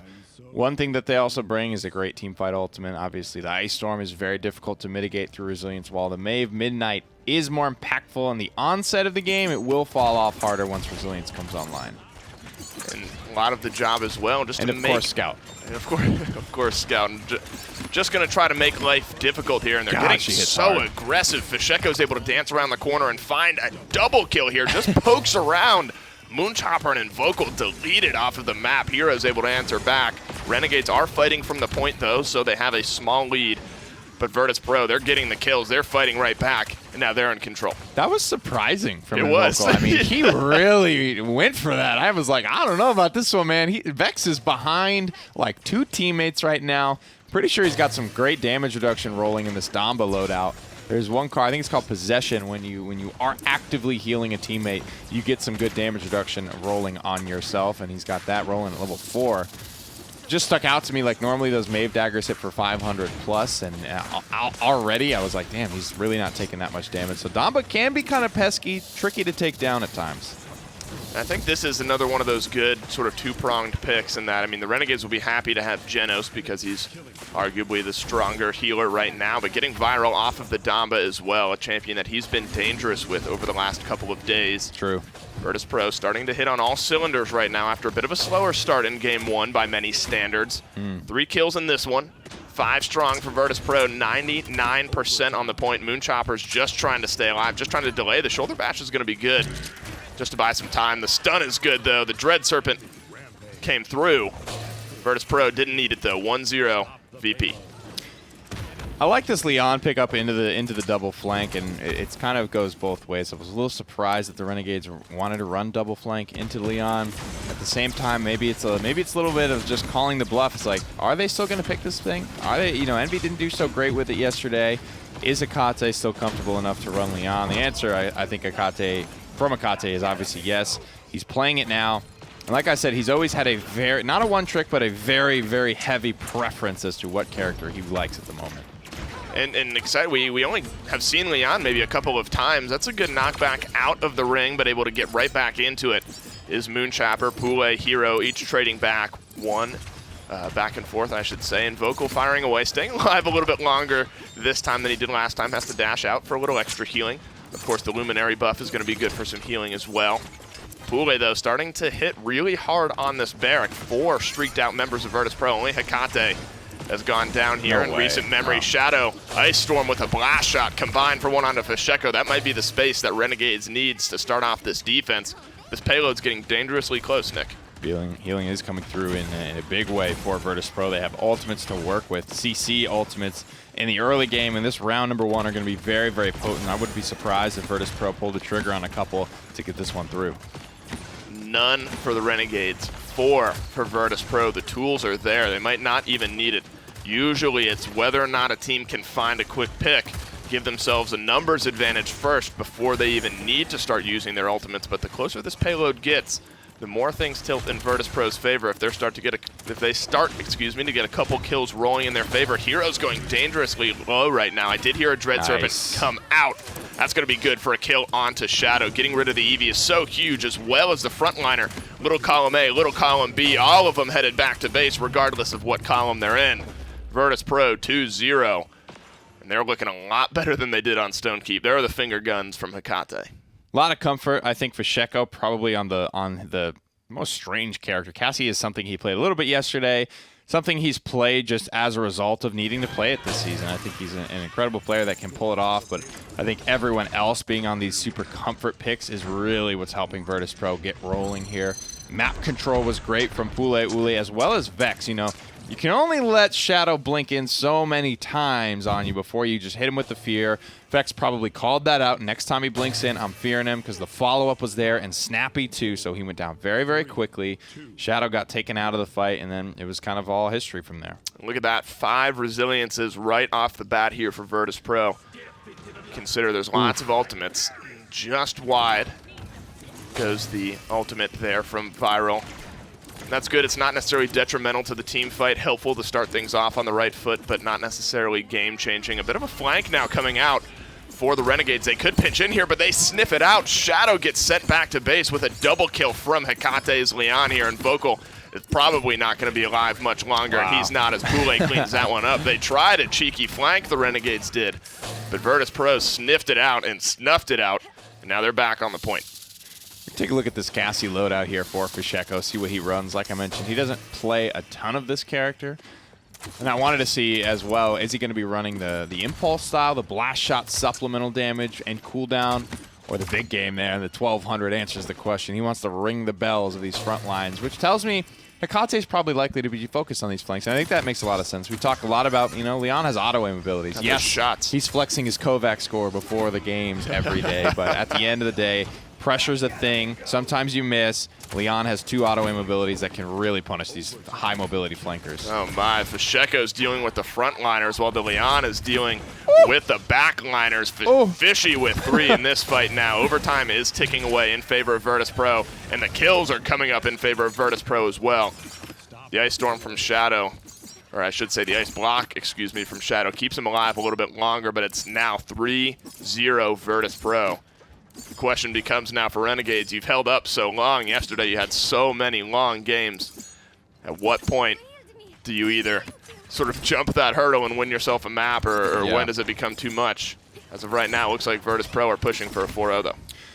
Well, really, it's just this backline's been pretty quiet. You know, when you give them all the credit in the world as a DPS player who gets all the big flashy plays, you got to put that pressure on them all the time to perform like that. I mean, this double flank with the Luminary Genos hasn't really paid dividends for them, and whether that's just through subpar play from the Renegades end, you know, above average play from the Virtus.Pro guys, or just a good draft to deal with these 2 flankers. I think it's maybe a little bit of both. I think Leon and Cassie are very good to deal with the Maeve, to deal with the Eevee, and VPers are starting to play really well. Going back again to very comfort pick here for Kate on Leon. It's kind of the same style. I actually want to look at his loadout too to see if he's changed anything. One of the big things I thought was going to happen where people were just going to pick up more Elim CD, but he stayed basically exactly the same, and he's just dealing with the nerfs. As we jump over to him, he gets traded out here. I mean, one thing you sort of mentioned, you know, whether it's the Renegades playing maybe a little more poorly or Virtus.Pro playing really well, there's actually a pretty smart flank, I would say, from the Renegades that came early on in that point fight. But Virtus.Pro, they knew what was happening the moment they saw that Eevee wasn't flying around up in the air. They turned around, got the dismount, got the kill. And that spelled the end for that from the Renegades. They do find a couple kills here, but still 45 seconds left. Plenty of time for Virtus.Pro to go through. And they used a handful of ultimates to try to secure this defense here. The Ice Storm, namely, in this last fight. Still Seismic Crash, still Enlightenment, Dome Shield as well for Virtus.Pro. They have the tools to maybe push this through. They're going to be looking for a pick to start things off, though. And that's something that's come in abundance for them throughout this game so far. Puleule on this first pick, Barrick, I think it's proved to be worthwhile for him. He's done a really, really good job at kind of being aggressive and like being the dude that's dictating the map control for VP, making some space for his teammates. It's almost like a Protoss cannon rush in StarCraft. Like he's just getting these turrets deeper and deeper and deeper into Renegade's territory until he starts holding his corner very nicely. Oh, he has to pop the Immortal just to keep himself alive. Hero does. Shadow's going to be the first to go here. This could be dangerous. Virtus.Pro, that's a 3-kill streak. Hero's the last alive. Down comes the Assert Dominance, but I don't know if it's going to be enough. It's only 1 against 5. Virtus.Pro, that's much cleaner than game number 1. They push it through. 4-0 on Ascension Peak. Now Virtus.Pro are starting to get back to their old form. That's a scary Virtus.Pro to go against. Yeah, really close to winning that team fight where the Renegades, though, you could see there was multiple low HP. Puleule was on like 1 HP. Vex was less than half. But at the end of the day, everyone stays alive, stabilizes for VP. That 3-2-3 for 0 trade turns into the 4, turns into the 5 for 0. Moonchopper tried to get that Assert Dominance off. 2 Assert Dominances that round. Fishy was just in position, waiting for it. Disengages it, deals with the target. Really, really tough stuff to deal with there. VP just had not only a solid draft across the board, like I said, biggest question mark was probably Fish on Cassie, and that's not even that strange to see at this point. Everyone performs, and that's the result. Everyone hitting their shots. Virtus.Pro starting to hit their stride as well. Definitely. Doesn't necessarily bode well for the Renegades. Virtus.Pro's been one of those stronger teams. They, of course, got upset by Kanga, which was, I think, a mix of Kanga both playing really well and Virtus.Pro having a bit of a tough day here. But Renegades, they still have a chance, of course. I mean, it's a 4-game set, but there's still 2 games to go before Virtus.Pro seal it up. Let's send it back to the desk to break down game number 2. But an ominous sign, I think it would be for Renegades right now. Like yesterday, it was quick 4-0 into, all right, 4-3, 4-3. This time it was like, cool, we got the 4-3, but we were up 3-1 and then lost. And then we got 4-0'd. Like, we have lost 7 points in a row right now. They did it reverse. Well, they kind of did a reverse, right, where they had that important game and they did really well and then they lost. And now it's, obviously, now they've got to get their momentum back. They tried to start out the start of that game in a very aggressive way, and Vocal, like, just challenged into that box where they were hiding on Ascension Peak. And we'll also find out whose map pick was this. I believe that was Virtus.Pro. Was it Virtus.Pro? So that makes sense that they would take their own map, and Renegades came very close to taking their own map. So overall, biggest difference for me was the amount of consistent damage that was able to be applied. And plus the Leon pick, I think, worked well to counter both flanks who love mobility and they love getting in and getting out, but Leon, Cleave, Akate with his aim in general, but give him that auto aim, 800 damage a pop to whoever showed up, just like that. Kills that don't happen on characters that aren't Leon because it's so efficient. She still does what she needs to do. And she just hits. It's so hard so fast sometimes, right? Like when you're a flank player, when you're an EV who has 1,800 health, it's not hard for Leon to hit that 1,800 mark in one cycle of cooldowns. Exactly. And when you, like you said, when you have like the aim of Hekate and you're hitting every single one of those shots and the auto aim, like it's just going to work out entirely in his favor there.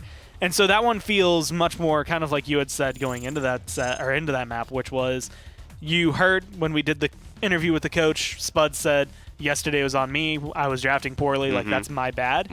Today they're drafting better, and all of a sudden, well, hey, the play lines up. I mean, the play lines up, and I think the big Cassie adjustment was what was really giving them that edge in this fight. I mean, her mobility, it's been a very big talking point for the last couple of games. They've really stopped prioritizing that Inara. They stopped prioritizing. They now have a slot open for a power pick. They're choosing Cassie often. It's paying dividends. Good stuff from Virtus.Pro. Renegades, though, still in a pretty decent position to actually attack this set with a mindset that we can win because they were not far off. Out of the 8 points that have been taken, they've won, I want to say, what, 4? I mean, was it a 4-0? I did think it was a 4-0. Yeah. But they've won 3. You know, that's not bad. You know, you're 3-5 at that point. You're pretty close in the set, even though you've lost both games. And you look at NIP yesterday. I mean, you win 9 out of the 12 points. You know, NIP gets 12. They get 3 games in a row. You get 9 points. You get nothing. They are close. Remember that. Keep your head up. Don't be, don't beat yourself up over too emotional about it. You still got work to do, and you can still do the work. And that's, I think, where the note that the casters left was Virtus.Pro still have to close out 2 in order to continue this. We have seen teams go up 2-0 and not win at the end of a set. Virtus.Pro is one of them. I mean, one time against Envy went 2-0 up against them. Right. Virtus.Pro were able to close it out as a 4-2. So Renegades are still into this, and they're taking it to what I would say is one of the maps yesterday that was one of the shining moments. And I feel like they got to showcase their strength against NIP here first.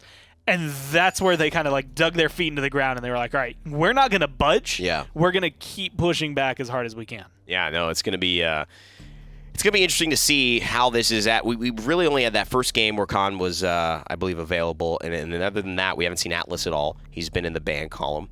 Makoa stayed there as well. So is Torvald. And so the Genos is the real question.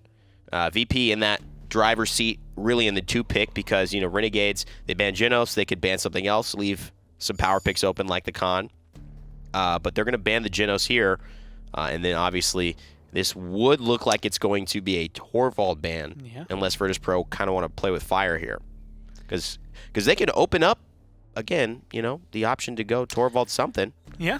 And give them Khan and say, we want to play with Torvald. I think it's funny because the amount of times I've heard players, and this isn't even just you, this is like over the last year and a half plus, that I've heard people come up with a kind of counter strategy, something to go against a Makoa or a Torvald. Yeah. Those two get banned every single game. Like, no one has figured out the solid plan. I would actually leave Torvald open on this game. Oh, yeah? Yeah. I think he's great on Frog Isle. It's like his best map. I mean, really, Hyperbeam actually has a ton of value. True. Here. Hyperbeam, this is one of the best maps. They'd really decide, do we do this? But I think the threat of Renegades picking it and then being able to basically execute on it was really the hard part for them. But still, great tanks open. You've still got Ash Barrack open. Yeah. You've got Cassie open. I think Ash Cassie is something Virtus.Pro wanted to do. But they're going to go Strix early? Okay. I mean, I can...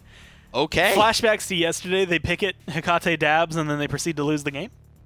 Well, yeah, right. I don't know. I mean, Kinessa Strix, and Vocal's like, great, I'll take Kinessa. That's kind of what I want anyway. Yeah, those are the... It's just preference, but I think they get it wrong there because the preference naturally lies this way. They kind of play their hand early. What else do they have up their sleeve?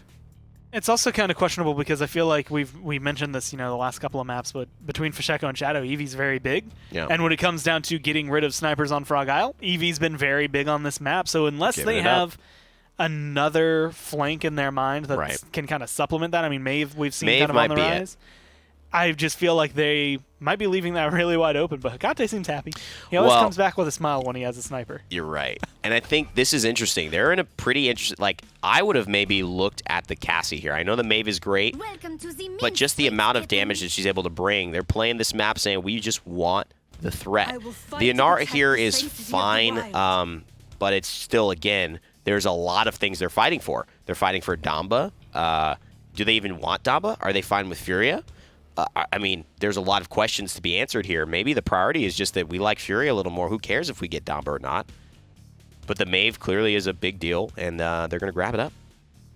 So, looking back again to NIP when they played Renegades. Mr. Statman here. Specifically. I love it. I just like having it because of this interesting little point where it was... Hugh Judson's... you ignore, like, if you ignore the front lines and support, whatever, Renegades did go double flank to deal with what I would call one of the more deadly Strixes that you could have in the league on NIP. Like, Bittner has proven that on this map. He could perform on this Strix. Right. I think Hecate can fall in that very same vein. Right. And they just were like, cool, we're going to go Maeve Eevee, and we're just going to make sure you can't be a sniper. Yeah, true. I mean, on this map, you can do something like that. The Barrack obviously was huge for Hero, and that's who we were talking about. So he'll be on the con, and that's going to be probably even more dangerous, just not as min-maxy as far as his own shielding, rocket boots, things like that. He'll have a lot of damage, though, and that's something that Renegades are going to play around.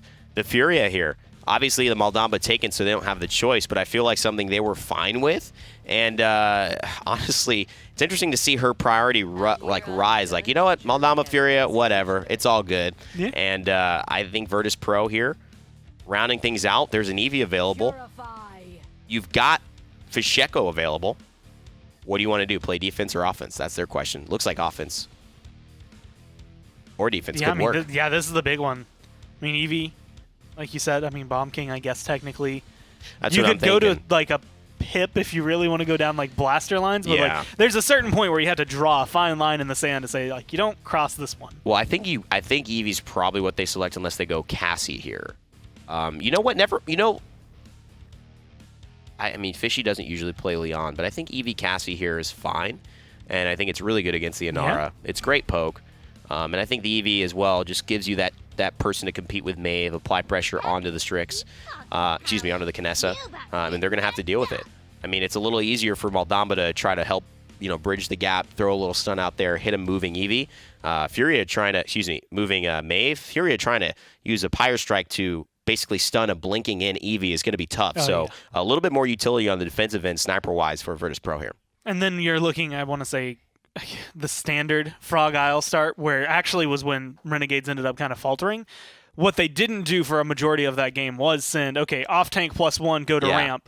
And I'm wondering, like, if you don't do that here, like, you can know Ashe Eevee probably going to just rush ramp and try to fight up there to get to the sniper. Yeah. Renegades are the ones, I think, to keep your eyes on for this map. Absolutely. This will be interesting, man. I'm excited. I'm excited for it as well. I mean, coming down from Icon, Maeve, Inara, Kinessa, Furia, Barrack, Strix, Maldamba, Ashe, Eevee there for Virtus.Pro. You named them all! As they come in for Frog Isle, a map that looked really good for the Renegades yesterday. Let's see if they can do it again. Gotta catch them all. Gotta catch them all. That's what I was trying to think about, how to weave that in. I'm glad that you just went ahead and did it. That was the best way it could have gone. Frog Isle, of course, 5 + 5 = 10, and that's how many champions are loaded into this one. See, I can keep up math just as well as Gore and Evan. I know it's hard to do. It is. Every once in a while, I'll fumble around with something simple like that, but I make no mistake of it this time around. Double snipers here on Frog Isle. This is the map yesterday, I think. The Renegades were, and this and Stone Keep were the closest to winning against NIP. Back-to-back 4-3 games. They had it figured out. NIP adjusted very, very well, and Vocal held things down yesterday here. Beautiful headshot. Drops Vex to a little bit below half health to start things off. That might be enough pressure just to get him to back off. Combined damage equals kill number 1. That's some math in favor of the Renegades, but Virtus.Pro, they're starting off on the point. Something you got to be aware of is the steady aim Kinessa has the damage with the headshot to just get rid of an Eevee like that, and Fisheko is going to have to be aware of it at the onset of this game. If he picks up any type of damage reduction, Haven 1, he'll still be at like 10 HP, but he will survive those steady aim headshots. And Hecate is doing just the same as Invocal. Hero down to just a sliver of health. The wall, the healing's going to come through now from Viral. Top off. Hero on the Inara, down to about half health again. So much pressure going on to the frontliners. This is such a tug-of-war point fight right now. Mid-50s for both teams. Virtus.Pro just inching out ahead here. Shadow finds the first kill. Bit of a lackluster game on the Mave last time around. Or he was on the EV, I should say, but still not the greatest game on Ascension Peak. But Invocal's firing on all cylinders, and while Virtus.Pro have 93%, Renegades have the kills, and they're back on the point. And it's really just been Young Fish just getting kind of shut down twice in a row here. The fun thing about this particular game is that this is almost the exact same comp from both sides, Yep. so it's just about who's going to win the damn game. The Inflame drops onto Dosips, and or I should say onto the Renegades, and that's their go trigger. They go in, they find a kill. Poulet's able to answer back. Vex needs to stay alive and find some healing here onto Poulet, but it's not enough. Invocal with the snipe, that's enough chunk damage to do it. Invocal with 2 in this fight. Renegades are going to capture point number 1 after this overtime expires. Well played from them. The Inflame, the aggression timed perfectly, and that's sort of what we saw yesterday as well. They had kind of that go button on this map when the Inflame comes through. They just got aggressive. And yesterday, NIP were able to win the map, but that was really the trigger that held the Renegades in. Sniper v Sniper, it's a fun matchup to watch. We got to watch Rock Monkey versus Hecate yesterday. Rock definitely gave a lot of credit to Hecate, said he's tough, man. He keeps you poked out. He's constantly putting pressure on you. But right now, Invocal is just getting the better end of the stick. Shadow finds the first kill of this engagement. Midnight comes out as well. Full effectiveness. Everyone blinds for 4 seconds. Ooh, that's the perfect target to start off this fight as well. The healing entirely gone for 10 seconds from Virtus.Pro. You got to find the rest of the kills, though. So low right now is the Barrack. Dosips doesn't have the healing, which means he isn't going to find a kill. He's going to find only death. Hero now getting aggressive on the Inara as the payload continues to inch forward with the help of Viral on the back line here. That could be enough, and it looks like it's going to be Renegades starting off strong yet again. Damn. On Frog Isle, very similar to how yesterday was against NIP. They'll obviously like to seal this one up. Yesterday fell a little bit short, but still Renegades looking very good yet again. Invocal, I mean, one hell of a player in his own right, has a very, very straightforward hit the shot, hit scan, put the crosshair on the head, pull the trigger type of character. Ooh. And so far, so good. As you've seen, not only with 2 headshots that have been critical in this clip alone, but the early ones onto Fasheko as well. Big stuff out of Invocal in the first round, and it's just tough to play against that type of precision. And that's, I always say it when we're watching Renegades. Invocal is sort of the one with, Shadow as well, who end up popping off in the back lines in a lot of these games. Even on losing games, they'll have great slash lines. So putting him on a champion he's comfortable with, like Kinessa, is a recipe for success. It's paid off for them here.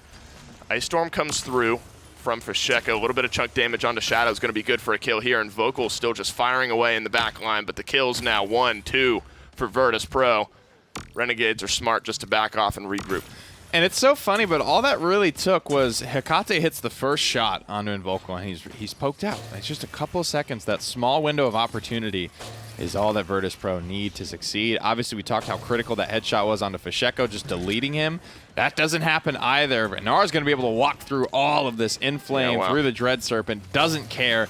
Will start the overtime for her team, but I don't know if it's going to turn around. Yeah, the Dome Shield's really all they need here to stall things out. Virtus.Pro capture point number 1. Dread Serpent, Dome Shield, Ice Storm just a few seconds prior. Assert dominance as well. Everything thrown at the wall for Virtus.Pro. Still a couple ultimates for the Renegades. I don't know if they were up or maybe just not used. Didn't have the time to do it. Regardless, though, Renegades have a chance to get 3 points here on defense. Virtus.Pro looking to tie it up, though. It's really balancing on a knife edge. Like I kind of said at the onset of this game, is these are very, very similar compositions. They have their point tank, they have their aggro tank, they have their vibrant-haired small young lady flank, they have their sniper in the back line. It's more ways than one, and it's really kind of similar play. So it is just very fun to watch because it's all about who kills who. There's not too much more going on. Invocal needs to stay alive here just to poke out a little bit more damage. The teleporter gets him out of danger, but look at they have such a deep zone right now. I mean, quite literally inside of their entire base. They can't really step out here. Shadow's going to throw up the Midnight. They need to find some kills.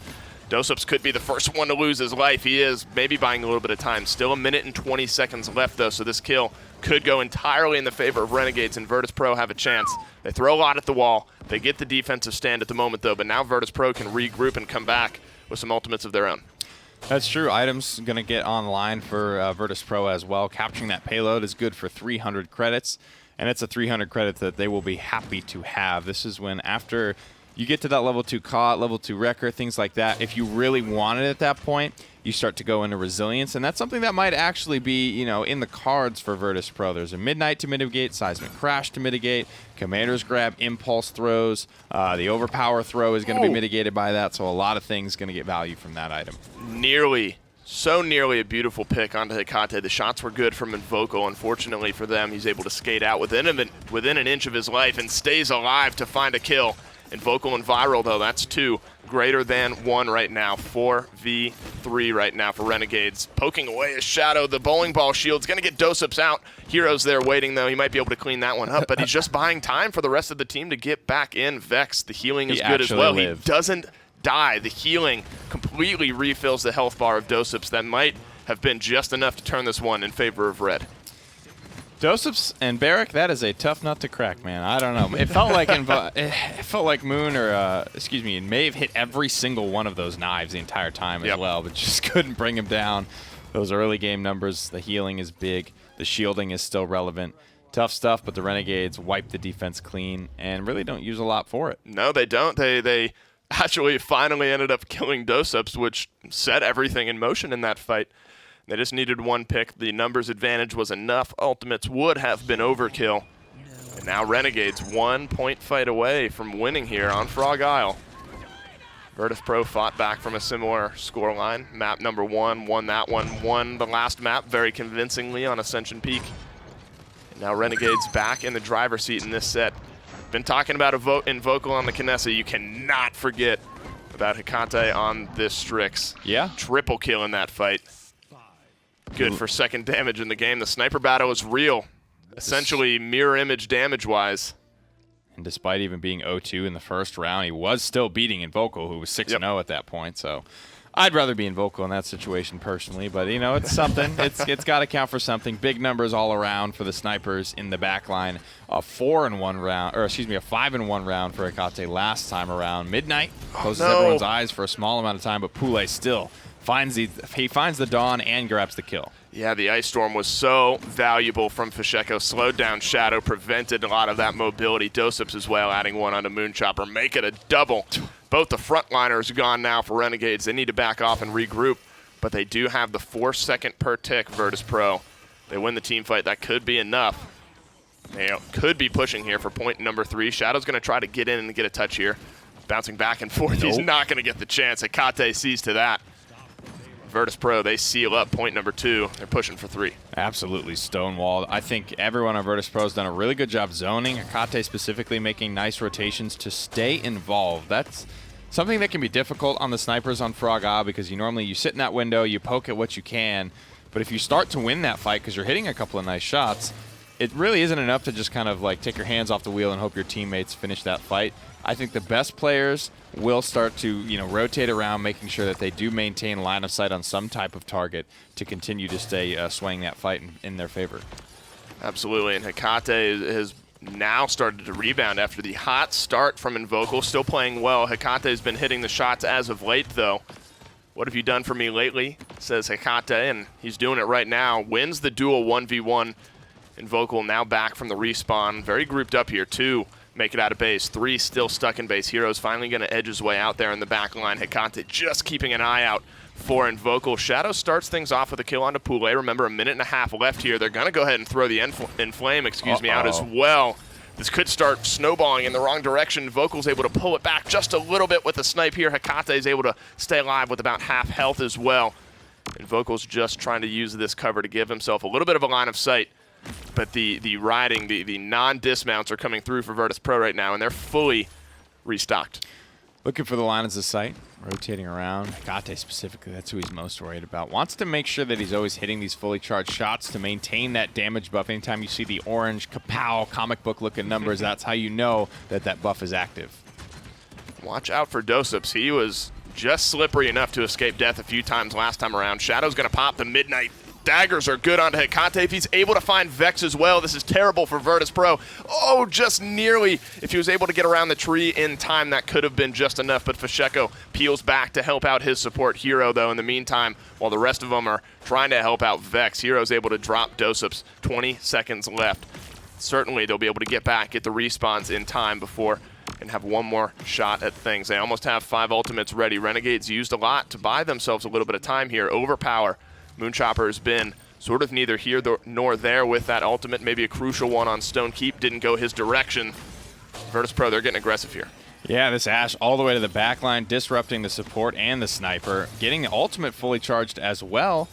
But VP, do they want to spend to get this map evened up, or do they want to just continue to play, see what happens, and make sure that they always have an ultimate lead going into the mid-fights? Yeah, it's important for Renegades to remember right now, even if this goes in, they're going to have to win a point fight regardless. No ultimates coming out. Dosups and Fasheko trading a couple kills in, but Renegades cash out a couple as well. Fishy getting aggressive onto Invocal. The final shot goes just wide, but Hecate's shots ring true. That's a double kill for the Strix. Moonchopper needs to stay alive here. The healing ends up coming back in. This one's balancing right back and forth.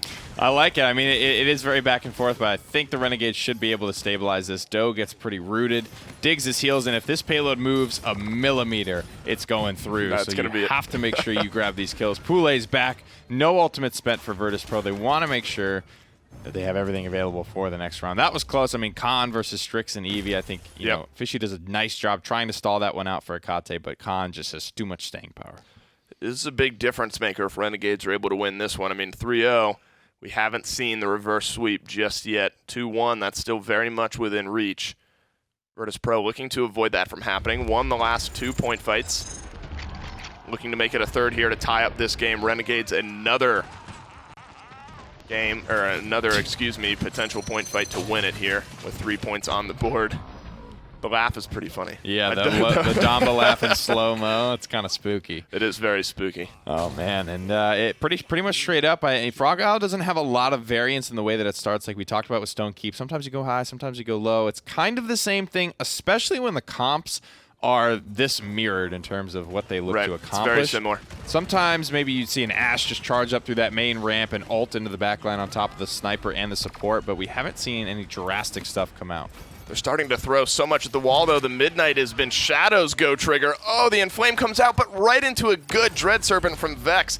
Gets Shadow nice and cleaned up here, but the kill's Invocal. He's still alive, finding damage in the back line, keeping his eyes peeled for Fasheko, blinking in on that Eevee. The headshot rings true right now, but is the damage there to clean up? It doesn't look like it just at the moment. Invocal. Poulet is just trying to dance back and forth. He has Hero on one side, Invocal on the other. The Dome Shield saves the life of Poulet. Finally, Fishy goes down. That's the only kill now that both teams are restocked. Dosups makes it a 4v4. Shadow's getting in and aggressive, and this is an important 1v1. Nice try. I mean, really, really good stuff there from Shadow, but mechanically gifted. Hecate Maro just takes him down. Incredible play there from the Strix. Accurate as ever.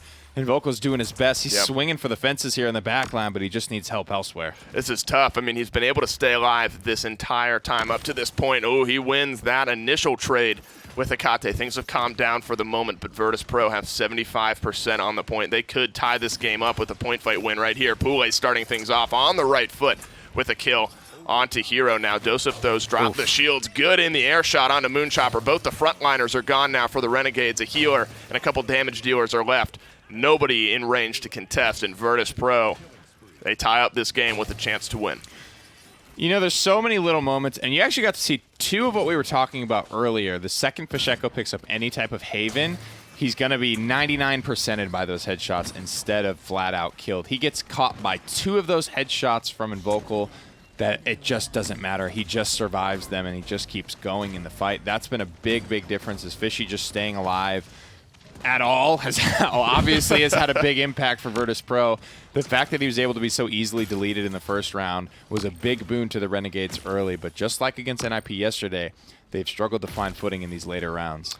Just not able to seal out a game just as of yet. Have you seen anything specifically from Virtus.Pro that have allowed them to really come back? In this Honestly, remember that Dome Shield? It's not like super premeditated. I don't think there's really any way Doe would have known, but like that Dome Shield it's a good play. Could not have been more perfectly timed. It saved Poulet's life.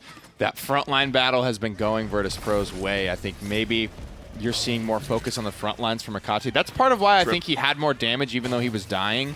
If he's just plugging away at frontliners, he's not going to be getting kills, but he's going to be farming damage out. Right. And that could be something that's helping to swing things Virtus.Pro's way. Actually, a very good point. And the fight, that ended up tilting in Virtus.Pro's favor there. They cleaned up Hero and Moonchopper. It was down to Shadow, Invocal, and Viral. Nobody in range to contest the point. None of those three would have lasted very long anyway. So just getting rid of the frontliners has been a huge priority here for Virtus.Pro. It's paid off. They fight back to the payload after an early wipe after their point fight win with about 45 seconds left. Some kills start to roll in their favor here. Fishy, the shots need to ring true. No. Shadow's just going to... he lived. jumped himself back on the map. It's such low health. Well played from Shadow there. That's important. If Virtus.Pro were able to get that kill, it could have turned in the wrong direction here. The 1v1 continues. Fishy gets stunned. Shadow with the execute, but Pule, he's starting to pop off here in the front line. There it is, 24 seconds left. A couple of kills starting to return in favor of the Renegades, and Vocal finds two more, but head in his hands as the payload rolls through, and the VP boys roll up to a 3-0 lead. God, Renegade, it's like gut punch after gut punch to me. They go up 3-1. They just need to win one more point fight to win the game. Game 2 is a little bit more of a sweep. Game 1 was very close. Game 3, honestly a mirror image of what we saw yesterday against NIP. They start off so well. Virtus.Pro make the adjustments, and they end up winning the game 4-3 here. It's really tough, man. And it's hard to say this, but I do think they're still playing good Paladins. They're not getting blown out of the water. Not at all. This is still an improvement for the Renegades, but it is pretty heartbreaking to watch this kind of thing happen again to them. Well, one win away from the 4-0 now are Virtus.Pro. Let's send it back to Gore and Evan and hear their thoughts. I think I figured it out. Yeah, The Renegades are scared of the number 4. they are. Or There was a movie called they've never been taught how to count past 4. Oh, now that. that you're onto something. And us as They mathematicians. know 1, 2, 3. Us but as they just- mathematicians how can do you hit that? verify that happens a lot. That happens a lot. 4 often Look, I'll overlooked. have you know, it only took me 3 tries to get I'll past have you calculus know. 2, Good job. Yeah. but I did it one day. Yeah, back when I was, but a child, I dabbled in some calculus and then dabbled out very quickly. In Vocal I don't 16 blame and 4, man, he had a great game. He really popped off as far as everything. But this is more meta. I mean, I almost don't even want to talk about this game. Who cares? Who cares? There's nothing to talk about except that you have a 3-1 lead and you haven't been able to get anything from that. Would you say that the Renegades blew For 5 a 3-1 games in a row. lead? Exactly. 5 games in a row, essentially. For all intents and purposes, even though there was that 4-0. I mean, it's heartbreaking. Nick is right. It's a great word to describe it. It's got to feel horrible for these guys. But the only thing you have to work on is how do we win a comeback mechanic for the other team point fight. Because that's what they always lose. They ended up losing that. They even lost the half cap at the 3-2. Yeah. Made it 3-3, and then they lost on the push. But you can't blame people on that. Momentum, Frog Isle, 17 minutes in, you got all your items. Like, it's easy to snowball that. But I don't know, man. It's the 3-1, and then the fast cap against a team that's also very good. That's what they need to learn how to do. There was not, I guess like what you said, momentum. Like when you have Virtus.Pro running at all cylinders and you have Pule having like that performance, pretty much the entire last push that we just saw, I think that's kind of what is pushing them back against the wall. But like you said, it's like, what is that? 2 times now in this set, they've been up 3-1 and they just lose. Like like there's just no, like it's just like, cool, you just had to capture one more point. One more. And that's it. It goes 3-1. Okay, now it's 3-2. Okay, well now it's 3-3. It's insane, just man. Come in and win. Like for the first map, I think it came in 3-3. That one, obviously, they didn't get the chance for that last 3-3, like an even point fight. But even then, you have to wonder, like, you're playing a game of consistency over 20 minutes. Like, can you play 22 minutes in the same way you played 2 minutes in? Well, they need to address this, and I think Powtech has done a good job of being a buddy to these guys, being a friend, and being a very experienced Paladins player. We were watching the other day at dinner a little Winners Eevee's Winter Classic, and Powtech was playing. Vex was on DPS. It was like Dave's eyes were like, what? How is this? But that back in the day, these guys have been around for a long time, and a lot of respect. But he's got to get them to a place where they can have good decision making in those 3-1s. Yeah. If I'm Powtech as a coach right now, all I'm thinking about is what are we doing in these 3-1s? How are we not? What do we need to change? Because that's really it. I mean, everyone's looking at themselves saying, how do I get better? This is it. I mean, what a cool thing for Renegades to just have to figure out that one little thing, and then they've got maybe 5 wins in the last 6 games. Yeah. I mean, it would change so much. Even if it doesn't win them sets, it at least starts getting them some of the maps, which right now I think that's their goal. Like, just stop. Yeah. Don't be 4-0'd. Be 4-1'd. Be 4-2'd. Be 4-3'd. Then win 4-3. Like, you know what I mean? Like, take it one at a time. Yeah. Find the gradual climb. Yeah. And now we're going to Frozen Like counting, you know? Yeah. One at a time. Except for when you're counting 4 by 2s. Yeah. I think or it's sixes. Exactly, you're right. Good. That was as also a nice standard, counting. Yeah. Device. Or you're doing calculus. Or when you're doing, dude, you're doing multiple things then, not one at a time. The one thing I hate about calculus is that it's so ground into me that whenever I see a problem, I can still solve it. Like, that's the thing I hate, is that it's stuck with me. I wish it didn't. Yeah, I feel bad for you. Like, honestly. I hate that it's somewhere in my brain taking up space. You know, there's so many people who don't use any math, like calculus or algebra, and there needs to be a coffee shop where you have to order by solving a math equation. So that people who learn math like everyone, like 90% of people, and don't use it ever in their lives because it's like all you need is really practical math, can then feel good about all the years that they put their brain through that torture.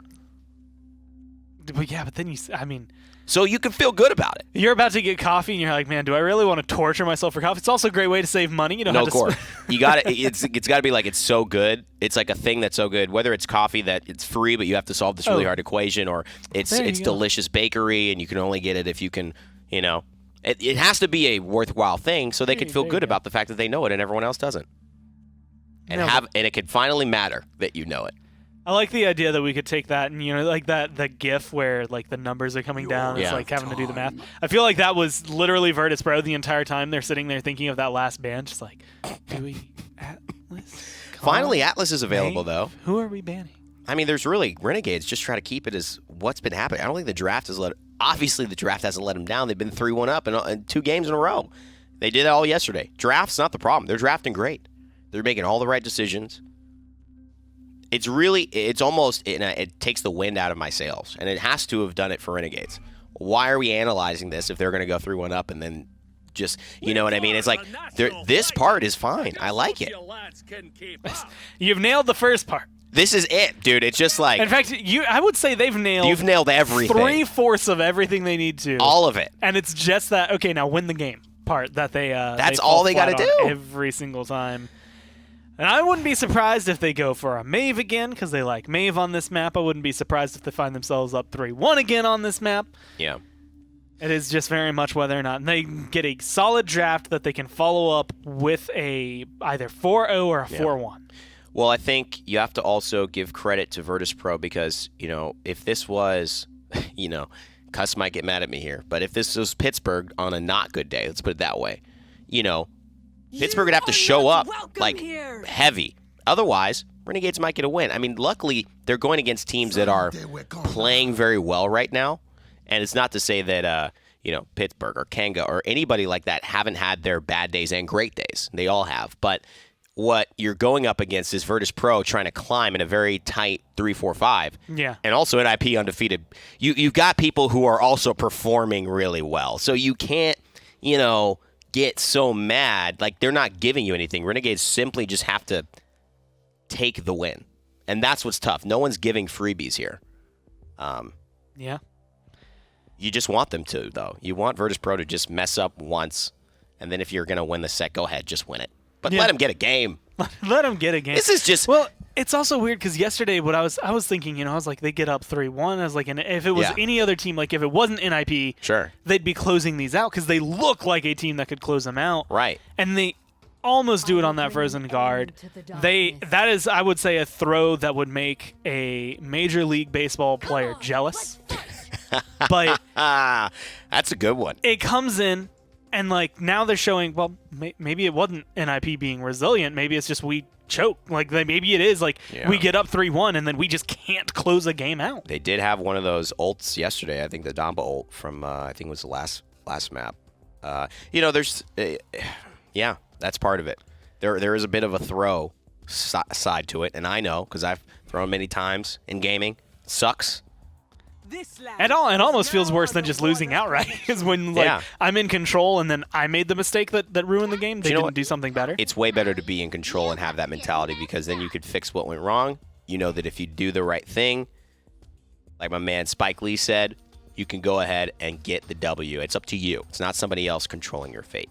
Imani going to get brought out for the first time as well as Atlas, the two newest champions to be introduced into the PPL. How do you feel about it? I love Atlas. And I like Imani, but I'm curious how she's going to do here. Tell me how you really feel. Versus Cassie and potentially a Leon. I like Imani. Kind of feels like she's going to get bullied. What happened? What happened? I thought you were liking him. I thought you were fine with Imani. What? There is no middle ground. Was the nerf that bad? No, I think the nerf was fine. Wow. Honestly. Wow. I just think that Cassie Leon against Imani Eevee bullies. Like, I mean, they're the ones that walk by like they're in high school and like Imani is really sad. Yeah. I'm a bully. Yeah. Gore bullies all of us. That's true. I just wanted that on record. You could see it in his eyes. He's nice on camera. Dave is terrified. Whenever he sees Gore in the hallway, he runs into the green room. He's like, oh, God. I got to get out of there. I feel bad for Dave. Either way. I do. Hey, the drafts are completely clean, closed out. Leon was the last pick there. And, well, I guess we get to go see how... Fine, we will. Throw it. Yeah, we're going down to the captains. Fine. Let's see if Dave and Nick are truly intimidated. Jeez. Can we speak? Did he give us permission? He said our name, and I hear him say Dave, and I like... He's a scary man. He is a very scary man. Gore is arguably the best. He rules with an iron fist. He does. He slams that table when things aren't going his way there in the back. Frozen Guard is where we're going to head. And again, I mean, Frog Isle, much the same as yesterday. You can see the thought process here for the Renegades. Frog Isle was one of their closest games yesterday to NIP. Frozen Guard, arguably even a closer game. They had the point fight win. It was right there and just fell a little bit short. Hoping things, yet again, go their direction in this one. Start off with a win here, just fend off Virtus.Pro a little bit longer. The biggest thing for me was I wanted to see them take Cassie away from Invoco. I thought he dummy popped on that pick yesterday, and it was a big problem for NIP early, middle, and late into the game. True. However, I think Imani is kind of as similar to Cassie as you could possibly get without actually being Cassie. You bring a lot of extra utility that Cassie doesn't, but it's just in that damage against the tanks that Pacheco will succeed in. Early kills going big heavy in favor of the Renegades. It's working out for him right now. The Eevee with 2 and Vocal with 1. Only Dosups left around. Some healing comes through. The beam actually just off to the side there. Dosups doesn't benefit from the healing, therefore doesn't benefit any further from being alive on the point. He did get up to 72% though. That's pretty big. And now it's the Renegades. I mean, this is sort of where they fell short yesterday. They were able to get onto the point, but the zoning from time to time just wasn't as good, wasn't exactly what they needed. So how well can the Renegades sort of draw that line in the snow in this case and keep Virtus.Pro from pushing in? Line in the snow, man. He is dialed in today, ladies and gentlemen. 1 for 1 so far in this engagement. 96%. Somebody needs a touch. It's going to be Fish. Is he going to die for it? So far, no. So far, no. The only ones dying for the touch are the Renegades on the opposite side. It's a 2 for 0 here. Virtus.Pro get back onto the point. Looking like they're going to get point number 1. And that's, I mean... Nick, I can only draw so many parallels to yesterday, but that's sort of what we saw where Virtus.Pro gets on the point. Renegades fight back, get onto the point themselves, get up to like 99%. And then Virtus.Pro are able to steamroll their way back through. Renegades just can't hold the zone long enough, and now Virtus.Pro are pushing for point number 2 here. It's one of those situations where, yes, they lost that battle, but they weren't necessarily losing the war. It was a 72% lead that Virtus.Pro were able to grab on the objective before officially losing and wiping in that fight. And Dosups even stalled so long that the second Dosups died, we switched on to Fishy's camera, and Fishy was right there. I mean, the rest of Virtus.Pro had them all respawned and basically repositioned. So Dosups and Barrick do a lot to really make that fight possible for Virtus.Pro, and that's where a lot of my credit rests. No, you're right. I mean, even if you want to maybe overanalyzed the way that first fight went, but Renegades were basically fighting at a 5v4 advantage because Doseps was just chilling on the point, which allowed them to steamroll the fight. But in the meantime, Doseps is like, all right, we're going to lose the fight, but I'm going to get up to the mid-70s percentage-wise. And that's a trade he's willing to take every single time here. Virtus.Pro getting dangerously close with this payload. Moonchopper has some exiles ready if he wants to stall things out. Instead, it's going to be the Dragon Flame pouring down from up high. Gets a little bit of the kill here. Look at that dragon, so dramatic. Oh, look at it's like taxidermied up on the... Vulcan's like, all right, come on. All right, sink it in the ground there. All right, we get it. Yes, the pain, the agony, the torment. Okay, I'll see you in a minute. I didn't notice that. That's so funny. Just slowly slithers down into the snow in this case. It's going to come back out with some blue eyes. Dragon just... Oh, yeah, there we go. The icy water. The icy water claims another dragon victim in this case. Yikes. Hopefully the Night King's not around to see that one go down. Hopefully not. He sees all. Renegades are playing the base to a T right now, though, holding down the high ground, poking out with some long-range shots. Shadow making full use of that mobility. Here's the Inflame. Virtus.Pro could get aggressive now. Just using it for a little bit of movement speed. Pule does get so aggressive, but the rest of the team is nowhere close. The healing comes in just a moment too late. That's a bit of a break now for the Renegades. 2 kills, 3 kills, 2 for the Atlas. That's maybe all the Renegades need to seal up this defense.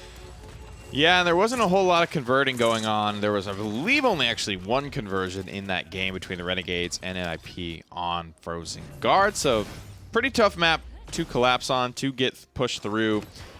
Renegades hold for fairly strongly, not a whole lot needed as well. So much is decided on these mid-fights. It's the complete polar opposite to me than to Frog Isle. There's so many different ways you could approach. You can approach it really through this ice wall. You can go over up on this high plateau where Shadow was fighting from. Or sometimes you just see people dance right around the point room. I mean, there's so many gates. I think there's 4 or 5, maybe even 6 little entrances to the point fight room. So lots of ways to attack. Look at this entire replay. Doseps is just sitting in the room on the point. So it's like, yeah, the Renegades are going to win this. But Doseps has not left. He's still just hanging in there. He's setting up turrets just to buy a little bit of time. So the Renegades sweep the fight, but 75%, that's a steep price to pay if you're on the blue side. Maybe change things up a little bit. Oh, man. 4 streaks ringing out for the Renegades. Top 2 damages here.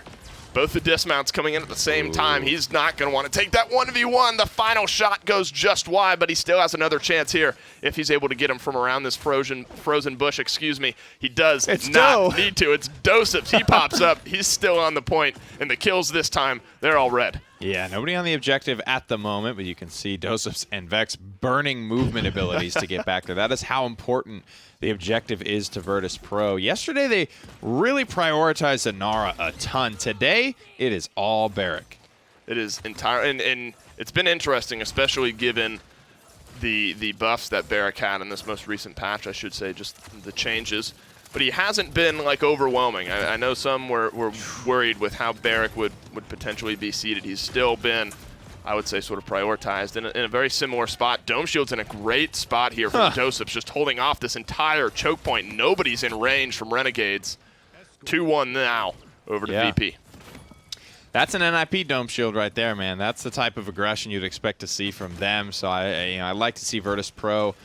They're almost taking a page out of Navi's book and a page out of NIP's book. They do get super, super aggressive, full committal when they can, but they also play the objective extremely well, like Navi. So maybe looking to kind of get the best of both worlds in terms of the styles we've seen dominate the league this season. And the final, or not the final, I should say the last payload was dangerously close to going in from Virtus.Pro as well. Pule bit off just a bit more than he could chew, I think, on that offensive push. This time, though, kills starting to come up in favor of Renegades yet again, but a little bit earlier on, still 1 minute and 40 seconds left. The payload is not moving whatsoever here. Good healing in there from Vex. This is, I mean, Akate's lost. Like, just look at that fight through his eyes. He, I don't even know, shoots maybe 2 or 3, dumps his abilities, misses most of it. That's the type of fights you lose. I mean, one of your main damage dealers just isn't able to find uptime and actually take people down. So Virtus.Pro kind of lose that one pretty handily and we'll have to sort of go back to base, maybe pick up some new items. There was a lot of Bulldozer at the start of this round. The Dragon already felt pretty ineffective. You're looking at four Bulldozers. Fishy's already got level 2 of it. Tough stuff here for Amani and her Dramatic Dragon. This is what we saw last time, the Inflame in. Oh, just unable to get the Assert Dominance down. Pule, yet again, the first one to go down in these fights. 50 seconds still on the clock, so Virtus.Pro have plenty of time to back off and regroup here, saving, hopefully, the rest of their lives. They don't want to trade out too much right now. Unfortunately, Dosups is not going to be able to retreat fully. Renegades with a couple of kills here to almost seal up another defense. Now 30 seconds left. They'll just need to get in and get a touch to get that overtime started as well. Holding off this high ground very well. Just trying to bait out maybe a few shots there. Is Shadow. The EV has been pretty effective, I would say, up to this point in this game as well. Yeah, I think it's honestly the threat of Shadow is what is really disconnecting Virtus.Pro in these attempts to break the base of the Renegades. You see the frontliners are kind of in. They're going for it. They're trying to get this done. But then the backliners are so separated. They're so worried about, you know, making sure they stay behind a bush or some blocks because they know Shadow could be blinking over the wall at any moment. And that's been the storyline of a lot of this, is where Shadow's getting a lot of the kills, but also just the presence of an Eevee has been enough to turn heads on the side of Virtus.Pro here. 1 for 1 to start things off. Nice healing. Vex is going to throw some healing in, get the setback though from Moonchopper. The kills are coming up in favor of Invocal right now, and it looks like they've bought themselves another point. Well, 2-2, it shall go then. Seismic Crash was used. That's a decent-sized ultimate. Middle of the road in terms of effectiveness. Sometimes you get a big one. It's like a Dread Serpent with a huge amount of wind-up to it. So sometimes it can be tough to find value for. Resilience is so cheap. People are very happy to buy it, so those types of control ultimates are going to fall off. Maybe the reason we see that Dragon be so dramatic is because of all the early Bulldozers. Just comes out, killed almost instantly, and just, fine, dude. We get it. It was alive for like a moment of breath before. I'd be frustrated if I were that Drag. I get exploded like, you know, from minute 1 on. So never really finding an effective moment. You know, honestly, it's like a Pokemon where you keep throwing it out just to get trashed by Brock in the level 1 gym. If you pick up, what would it be? I guess the water is good against Brock. I can't remember all the matchups right now. Maybe fire type. Yeah, you pick like Charmander and Brock just steamrolls you. That's the equivalence that I'm drawing here. But I want a Charizard. That's very true. And Flame starts things off here for Virtus.Pro. Fisheko's going to find kill number 1. Dosup's kill number 2. This looks very similar to what we just saw. Hero's able to answer back, but Invocal, he's not long for this world. Pule, within an inch of his life, stays alive. Virtus.Pro, they're hunting for point number 3, and they just might get it. Pule just doesn't care about his own life. There's really something to be said about that, where sometimes he's confident that I'm just going to hit all my shots, and I just know the math of this matchup, and I'm going to win. That one, I was like, I don't know if you're going to win this one, man, but I'll be damned if Pule hesitated for an instant there. He just kept on the Iron March trying to pressure out that Amani, and he did stay alive, and he did get that kill. And it was an important one. I'm not sure they would have been able to get in and turn things around anyway. Here's a little bit of a fight back. Just too late to contest the point, though. But it is going to buy them some time. They haven't cleaned up Pule. They're staggering him. I was like, what's going on? The shoulder bash gets out. Finally, Pule goes down. And now this is where the Renegades need to push out and try to hold the zone on Frozen Guard. The long march to the enemy team's base when you're pushing is so tough. So if the Renegades are able to buy even like a minute of time here, things become much harder for Virtus.Pro.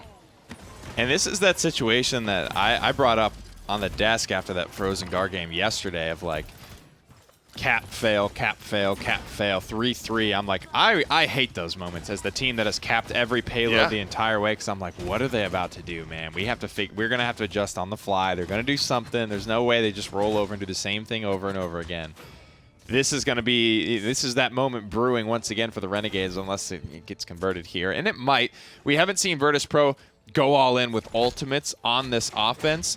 They haven't shown a real propensity to want to do that, but with the set being able to be ended here and now, that's where if something starts to go their way, I think they might pull the trigger and see if they can rip this one wide open. Well, Shadow's going to make sure that doesn't happen. Fisheko's arguably the best target that you can clean up, maybe the healer right up there as well. And Vocal, all of the tanks, all the frontliners dying out for Virtus.Pro. So now they're buying themselves some time, buying some space. 50 seconds left remaining on the clock. Nick, I don't I don't know if I can handle another Renegades 0.7 mid fight again. I've casted both their sets this week. Yeah. I was You had to do it I was in yesterday. tears, dude. Just nearly in tears. Fishy's gonna fight back. Moonchopper gets one as well. 30 seconds left. The zone is deep now from the Renegades, but kills coming up red. This is where you have to be careful if you're the Renegades, because yeah, you've got the deep zone, but you start staggering yourself out. This payload moves very quickly downhill, with now 4 members dead on your team. Oof. Dosups eats an icicle to the face, and that's not the freezy pop That's you just wanted water. to get in summer. Yeah, that's just tough for Barrick, and no healer around at the moment. Vex now shows up, gets him healed up. This is the moment. No Ice Storm, no Dragon, Exile. I don't even know if I've seen an Exile this game, to be honest with you. 0 is the clock. Overtime begins as Virtus.Pro have the chance to end the set here now. You have to find a pick if you're on the side of the Renegades. You don't want to burn anything to try to keep this from going in, but you have to if you want to keep this set going if it gets that close. Very chunked out here. Fasheko again dies first off here. Pule is going to try to shoulder bash his way out. The second chance for Moonchopper mitigates a lot of that damage, and he ends up wrapping around. And whether I want it or not, 0.7 for the Renegades yet again is coming up here. Another frozen card, another 0.7. Dread it. Run from it. 0.7 Just still like you run arrives. from gore in the hallways of high school. Just like Thanos, 0.7 still arrives as if it's destiny for the Renegades. They're going to get themselves a second chance here to take a map on Frozen Guard in 2 days, this time against Virtus.Pro, yesterday against NIP. Would be interested to see which ultimates are ready. I doubt the Ice Storm is back up. Just a couple pokes, maybe some kills there towards the end, and that just shows you that thin line that Pule is walking there. Yeah. 7 and 10, but he's found some good and important kills in this one. So, 4 ultimates for the Renegades. Ice Storm will be back up quickly. Virtus.Pro, 4 ultimates. Now 3 with the Scout coming out, but the Assert Dominance will be up quickly as well. Yeah. They're the ones touching the point first, though. That's what they need is the Assert Dominance. There's a little bit of a lack of resilience on the squad of the Renegades here. Doe's Here's trying the to stay Inflame. alive, fighting tooth and nail. Looks like he's going to make it out, and the first 2 kills go the way of VP. The Dome Shield and the Inflame are perfectly timed. All the kills coming up red. You can't keep doing it to me, Renegades. Shadows dancing around. It's only 45%, though, 48 and climbing. The Renegades will have a second chance to get back in here. But if the zone is deep enough, it might not matter. 69, 72% and climbing. Shadow may have to jump in and get a touch, but it's not going to help if he's dead. That could do it. Virtus.Pro could steal another win away here from the Renegades. They do just that. 2 4-0s in as many days. Close. And Renegades, another 4-3 loss. That is tough. 4-0. The games are getting better. Definitely want to restate that for the Renegades, but still unable to find a map against Virtus.Pro. For me, in that last fight, they go pretty all in, and they had kind of good reason to against Dosups. They had the wall Dome Shield off. was perfect. Dome Shield was great, and then the secondary bowling ball that, because people are going to dive you when you're low health under that Dome Shield, and Nara's absolutely going to try and walk you down. It's really that bowling ball shield, keeps him alive, sustains him through the Dome Shield. At that point, Cauterizes may be falling off. Vex is able to get heals back through to Dosups. Dosups was phenomenal on the Barrack today. He got a lot of prioritization early in these drafts. Absolutely made it worthwhile when he did play it. Pule did a great job on the Barrack when they played it as well. I thought the frontliners, I think, won the day in the support for VP. I agree, and that was a big emphasis on the Frog Isle game as well. And while I always root for an underdog, which is kind of why I think I was hyping up Renegades in that one, that's an important win for Virtus.Pro. Being able to split the week, 1 win, 1 loss is very important in that race towards the MSI. Let's send it back to the desk and wrap up set number 1. Yeah, I guess that's honestly the hair I should be splitting. That's where my mind should be. Is Virtus.Pro? It's good for the 1-1. Good for Virtus.Pro. It's good for them to get a 4-0. It's good to feel good about that one. Good for them. Hey, Renegades got 1 more 4-3 today than they did yesterday. I mean, isn't it wild? 8 games, they've lost all of them. But of the last 6, or 6 essentially of them, they were 4-3s. I mean, you talk about real good. You talk about over the course of these 2 days. We're gonna do some quick math. You ready? Quick maths. 30. 2 plus 2 is 4. Minus 1 does 2 3. points. Quick maths. 32 points over the course of these days. And you're going to see Renegades. They've got 18. Yeah. And they don't have a single win. I mean, they don't have a single win. You know what? I actually think they have 19. it just is crushing. I know we've got a lot of the. I mean, I'm not hyping this replay up, but you could see it. Good stuff, Virtus.Pro. I think they did need to win this. One note I will talk about, Gore, is the Barrack. The fact that they were able to prioritize it so heavily, we did see Hero really pop off on that Barrack yesterday. Yeah. And it's something he wasn't able to go back to today. How much that factored into it, I don't know, because they got the results they kind of needed. This game kind of fighting from behind most of it. But yeah, it's just I'm personally glad to stop watching the Renegades because care about the guys, and I don't know how much more gut punches, as Dave said, they can take. I mean, that's rough if you're a fan of Detroit Renegades. I mean, that one's yesterday was the gut punch, right? Today was the Dragon Ball Z elbow to the back of the head follow-up. This was the, okay, I'm going to hit you, and then we're going to nail you down as Virtus.Pro move themselves up. They tie their win-loss with Envy. 6-4 for those two, but they're still 3 maps behind. So they could have equalized a little more yesterday, but unfortunately for them, they got 4-1, and then, well, they've dug about as deep a hole down there as Ninjas in Pajamas have built themselves a hill. -32. It is just, I think, the most unfortunate. This was, in my mind, going to be that was rough. So awesome today. And it kind of ran itself into a brick wall. Well, I think at a certain point, man, you got to the post games of the last of those games, and you're just like, man, it's going to happen again, isn't it? Yeah. You know what? We need to wash this week off. Sometimes you just having this is a week of L's. We talked about day of W's the other day. This is a week of L's. And you just sometimes have to take it. And come back next week stronger. I'm excited for the future of Renegades. Keep on playing like this guys. You are doing a great job. And I want to see just that grind turned up. I want to see a 3 converted to a 4, just once. Once they get the 1 map, I think that'll solidify in my mind they have it. I think next split, again, looking at this is week 10 weeks of play for them, going into next split, knowing that I think at this point, I could probably say mathematically not able to make it to the MSI. Yeah. That's where I think they need to look. Is okay, cool. When we come back for split number 2, when we're looking there, what kind of improvements can we make for that? Yeah. It's gonna be a good time the rest of the day, though. We do have still some good teams to play. Yeah. You might have heard of them. I think NIP, Envy, that could be somebody that Who? Yeah, I don't know. I mean, these are the guys you seriously. But we still have some time with them later on today. We'll actually have a special guest, Vex, joining us here in my slot next one as Gore and I head down to Castle. That'll be pretty exciting. And that's going to be a fun one. But for now, we do have VP standing by to talk about their win and how it feels. I mean, 3-4-3 is pretty interesting, so I want to hear their thoughts. It's kind of one of our strategies. I don't think.